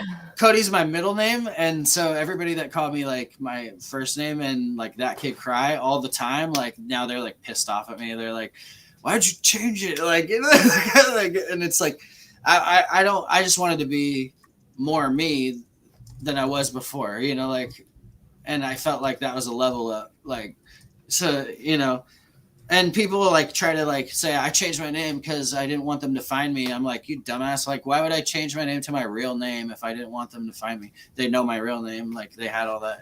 Like, it's like, I don't know. Like, it's like people will build their own narrative. Yeah. People build their own narratives around shit and like make up shit about you. Like, and it's weird. Like, will. Yeah. I think everybody's had those moments. Yeah. That was a big, like, that was the only really stopping moment I can remember in my whole career as like music, like 15 years old to now. the only time where I had to stop making music was then. Like, and I was like, I had to breathe, and because I couldn't breathe, I was like fucking freaking out about like what this means. Like, I'm like, why is like 3 guys from New York and Florida running up on a caregiver in Oregon, like over fucking money on the internet? Like, when you scammed me in the first place, you fuckbag. Like, the whole thing was like, and I was a promoter, and I'm talking to hundreds of artists, and so I was loud about it. I was like, I'm telling all these motherfuckers, I'm warning all of them about you, because you're their fucking customer base, like, and you're the ones they're scamming. So like, I was like, I had a direct line to everybody, because I'd booked hundreds of performers from New York and Florida and Texas, and shout out Mirage and fucking, so you know, Paco, and up. Like, yeah, it's fucking, yeah, like, you know what I mean? Like, they knew you to shh. Yeah. And Yeah, you're like, and they were, yeah. and as like a fucking normal fucking human, like, I didn't realize me being loud about this like activates their resources and activates like the millions of dollars they're scamming, and they can afford to pay some douchebag $500 to go shoot me or something. Like, you know, like, it's like reality set in where it was like, oh, it's not this just is about you serious. anymore either. Yeah, it's not just, it's a family. yeah. And you like kind of, that hits you pretty heavy when you like feel it in action, and you feel helpless, or like you can't really do anything about what's happening. You're like, fuck, what? Like, you know, like, you realize you're outmatched. You're like, you can't really fight this thing if you want to like make it through it. I feel like, you know, like, there's not really like so you either go to war, you get a lawyer, you do the police route, you do all that shit, or you get. And what's the big thing about? Well, you say that though, like, right? And what's the big thing in rap? What's the biggest thing in rap? Like, one of the biggest top 5 things that everybody says, you know, snitches get stitches, and don't tell fuck the police, and like, and you know, this we're inside of a culture being scammed, and the culture is built to not report the problem, to not talk about the problem, not to, you know, like, the whole culture is like built on tough guy mentality. I gotta be the hardest, I gotta be the toughest, I gotta be the roughest motherfucker out here because I made it through the dirt and I started from the bottom. You know, like, there's this whole mentality that comes with everything around hip hop that prevents it from saving itself from these people that are doing this shit. Like, and that's probably not even the worst thing they're doing to people. That's just one thing that we saw, you know, like, where it was like, Diddy.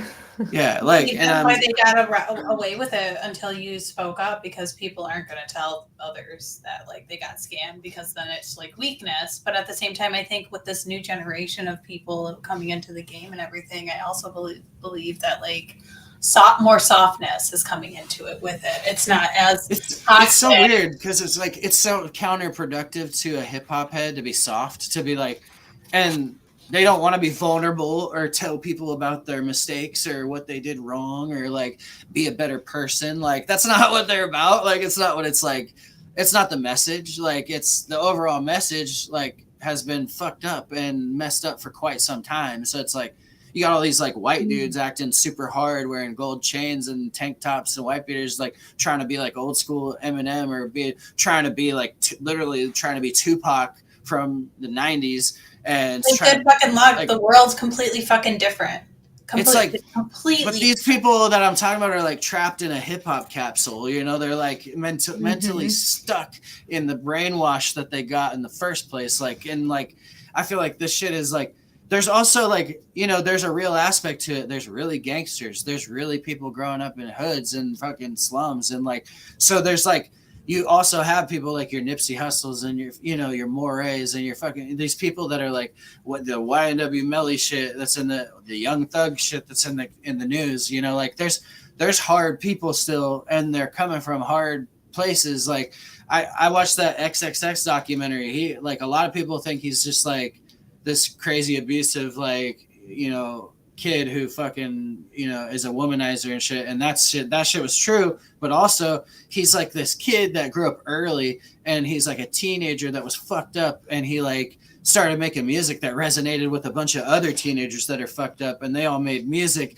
together and like felt this feeling together, and they were triumphant, and they came up, and they were like, and he's out here on fucking apps like just beating people, like they're like beating people up on camera and shit for views, and like he's the hardest because he's like he's gonna go collect from the guy that ain't been paying him, and they're gonna go beat his ass on camera for everybody and all his fans. And he came up fast, and then the record labels said, oh, he's got a fan base from doing all this fucking crazy shit, and then they put him on, you know, like this. So like this is still happening today. This shit is still happening now, like and we're all worried about like what happened in 1999 with Diddy or whatever, fucking 2016 or like, and I'm like, we're not even caught up on what's happening now to everybody, like, and it's like impossible to get ahead of the curve because these guys are good at hiding it. They're good at like spending money to swipe money, it away. Man. Yeah, money does everything. Yeah, the only way to combat it is to talk.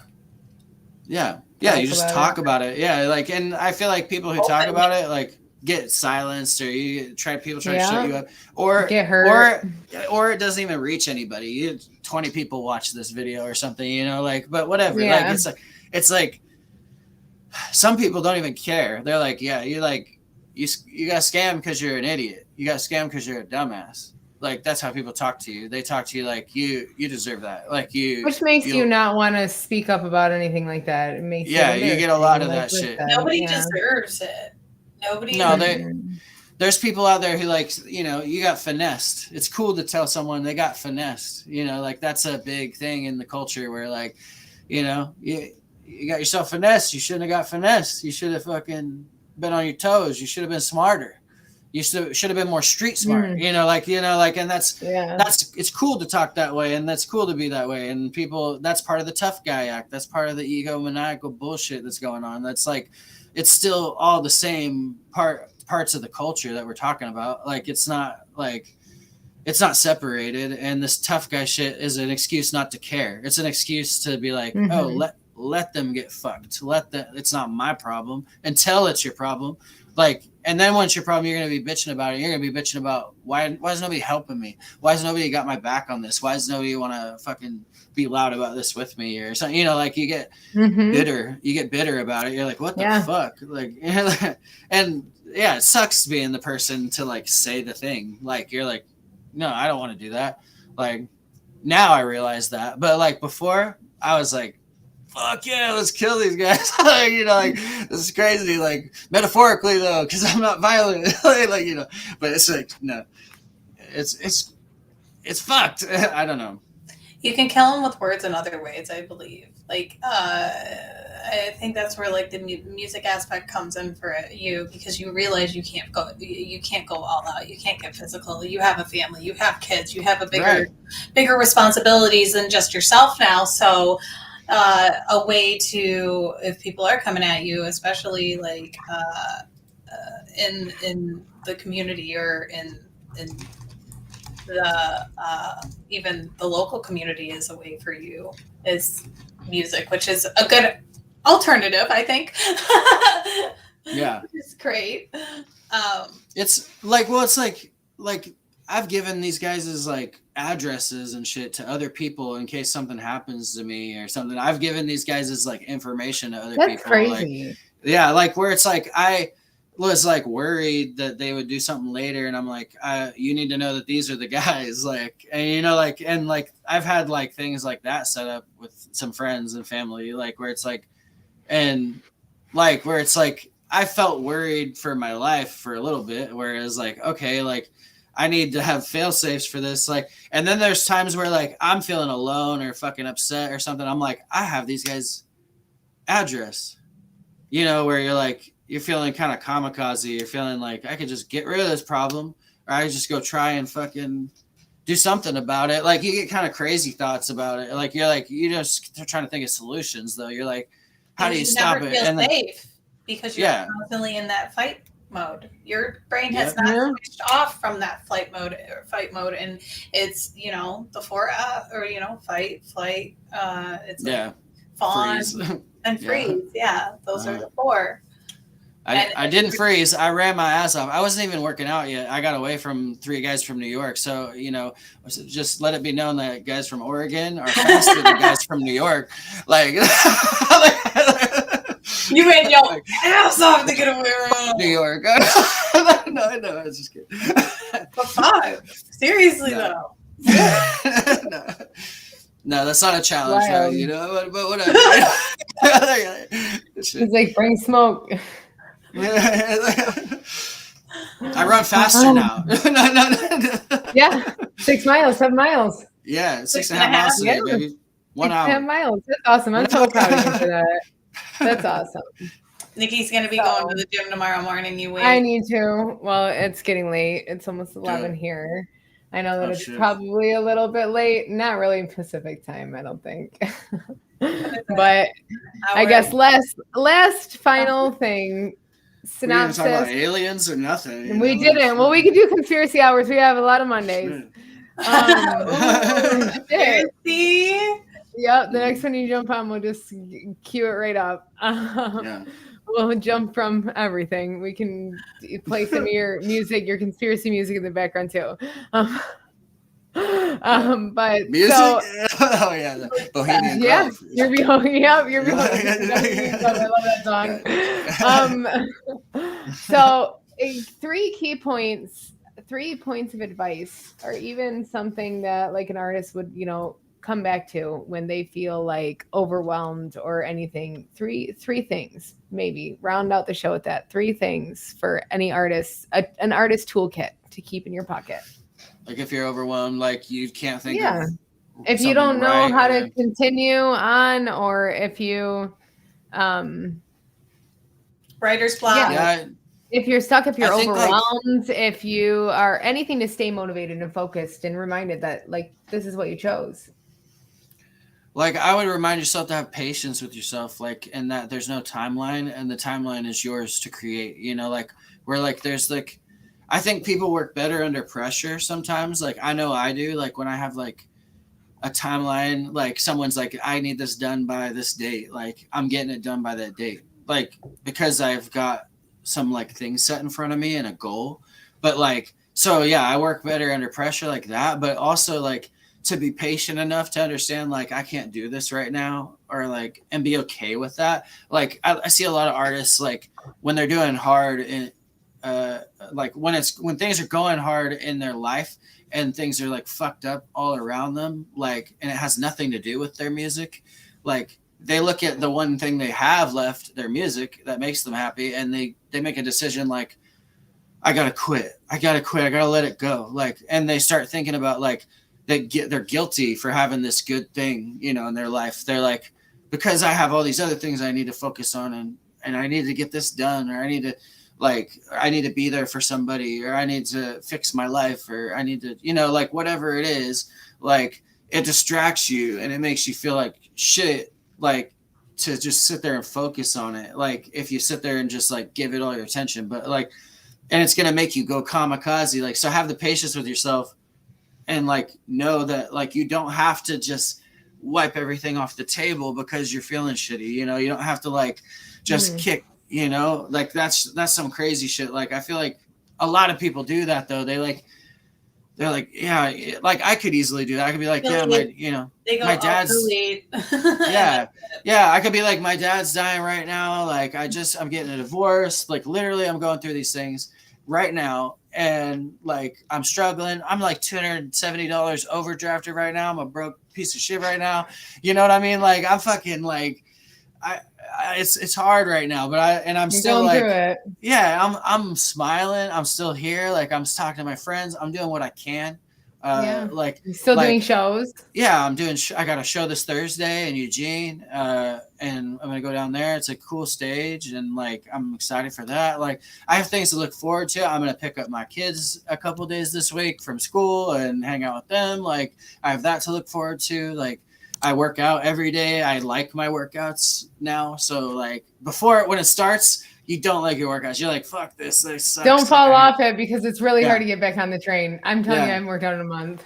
Yeah, all that shit helps. All of it combined, like I still have things like to look forward to, like, and a lot of people will tell you like they don't have that, or like there isn't something to look forward to. And I think what I say to that would be like, you have to make your moments. You have to kind of like you have to be proactive in what you're The key doing. point number 2, make your moments. Yeah, make your moments. You know, like Cody whatever. Nash, You know, Cody Nash toolkit. Make your moments. like you have to do What was something. number You can't 1? just.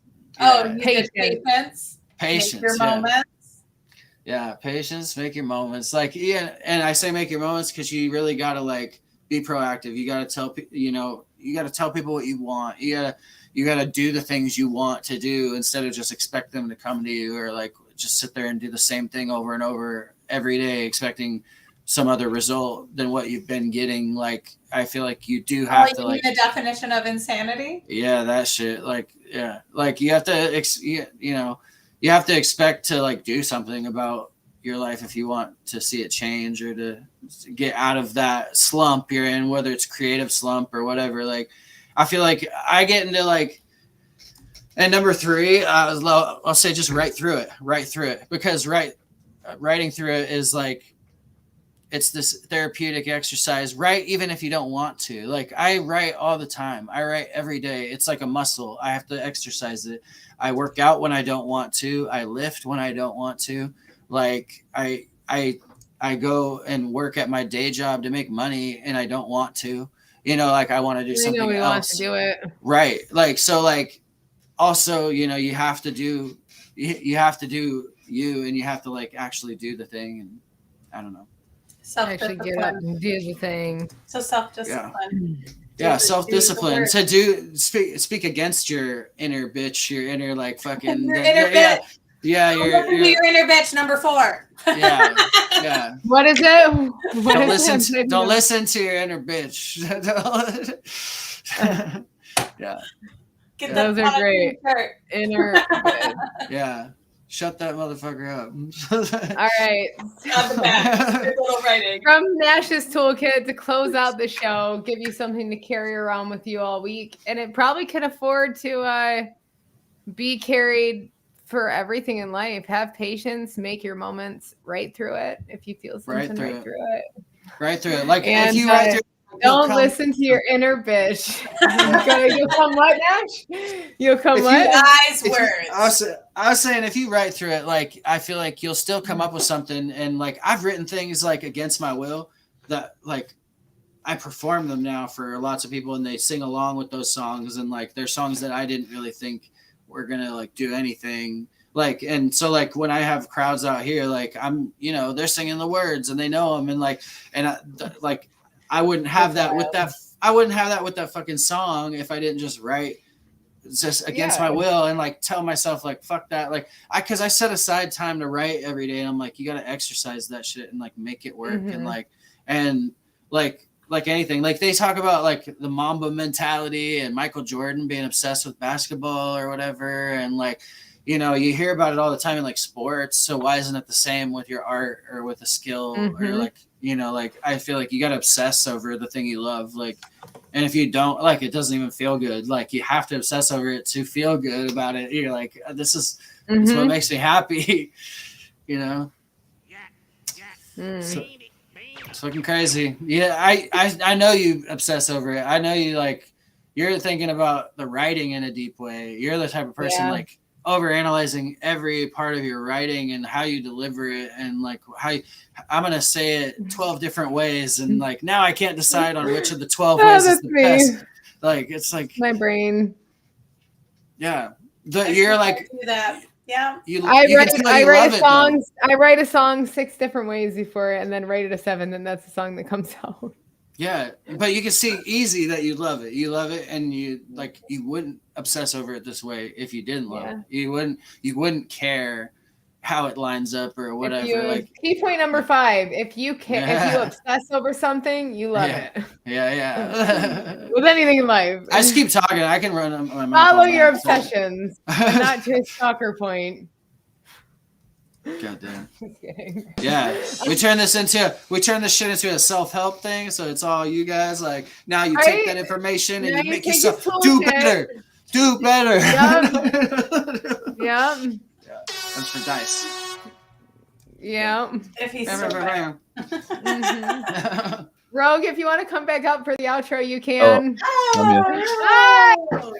Everybody, welcome back, Rogue, the Rogue producer. Hey man. What? Thank you so much for helping. Woo! For our first Joe Jam. Oh, Well, we do have the Joe Jam coming up on June 1st. Oh shit, that's a Saturday, isn't it? yes, All right. Rogue, what's your June album 1st. called? Rogue Oh, Jeopardy. yeah. Rogue Jeopardy? Rogue. End of next month. Man. 28th. And the next month being released, Rogue Jeopardy. We got What Happened that just came out. Oh, it's this way. Forgot mirrored. What Happened just came out by Cody Nash. Got some random stuff coming out from White Collar Rhymes this month. A nice waterfall of a bunch of smorgasbord of stuff. Yes. And yeah, Liv's the presenter. That was very, what is that? Who is that? Ivanka or whatever. And the Price is Right. Vanna White? Vanna White? I don't know. I Like can't tell you Ivanka. faces. I couldn't tell you faces. But anyways, I want to thank everybody for coming. Nash, thank you for coming up and interviewing and answering all of our random questions that we totally only probably used 3 off of the entire question list shit. we had. Oh, But shit. it was, That means there's it more was questions. really good. There was There's like a lot of 21. questions. Rogue, thank you for, of course, being a great producer and going live when we cut in. We love you. We'll do another interview maybe next week. Yeah, thank you for co-hosting Vulgr and me, I guess. But nice talking to you. Thank you for hosting. everybody, thank you for showing up. We are going to try to do this Mondays. We think it's going to be kind of consistent, and it's either going to be every other or every Monday, about 8 to 10 p.m. And we're going to try to bring up random guests and have rotating seats come up with me and Vulgr and either shoot the shit about random stuff like conspiracies and Bohemian Grove, and we could talk All right, about we got to come back for that. all of this. We'll do a conspiracy hour Monday night. I'm So gonna we have have to to. look into Bohemian Grove. Yeah, that's where they sacrifice the children to the Right. devil. Oh, It's I don't know. Go get next week. I don't know. It could be Or like- it could be like a- sacrificing children at Bohemian Grove. it could be just like an effigy of a child, but that's still like I kind don't of know. weird. I don't know. Weird. Some of the videos, they're blurry. I don't know. There's reports. There's a lot of reports on Bohemian Grove. It's a boys' club. It's a man's Yeah. club. Boys' There's club. There's girls clubs too. There's a Belizean Grove, and it's a girls one. What the Rich- fuck? Powerful billionaire Scared me. women. Powerful That scared me powerful when you played billionaire. that. I thought somebody was in my house when you said that. I'm like, Yeah. Yeah, you don't know about the other clubs? There's other clubs. There's also the Good Club, which is like Oprah and fucking Wait, we're doing this next time. Stop it. yep. You gotta yeah. He's, You know, there's clubs. There's mad clubs, baby. He's ready. He's gonna be like, oh, Think of another C. I can't think of another C that's not dirty. Clubs, conspiracies, and See. pyramids. Jeffrey Epstein. something with a C. that's even worse. Okay. Clubs, conspiracies, and celebrities. Clubs, conspiracies, and celebrities. Next time on Chris the Nikey Joe William. Show. You. Have a good night, everybody. We love you. Have a great week. God bless the Queen. Bye.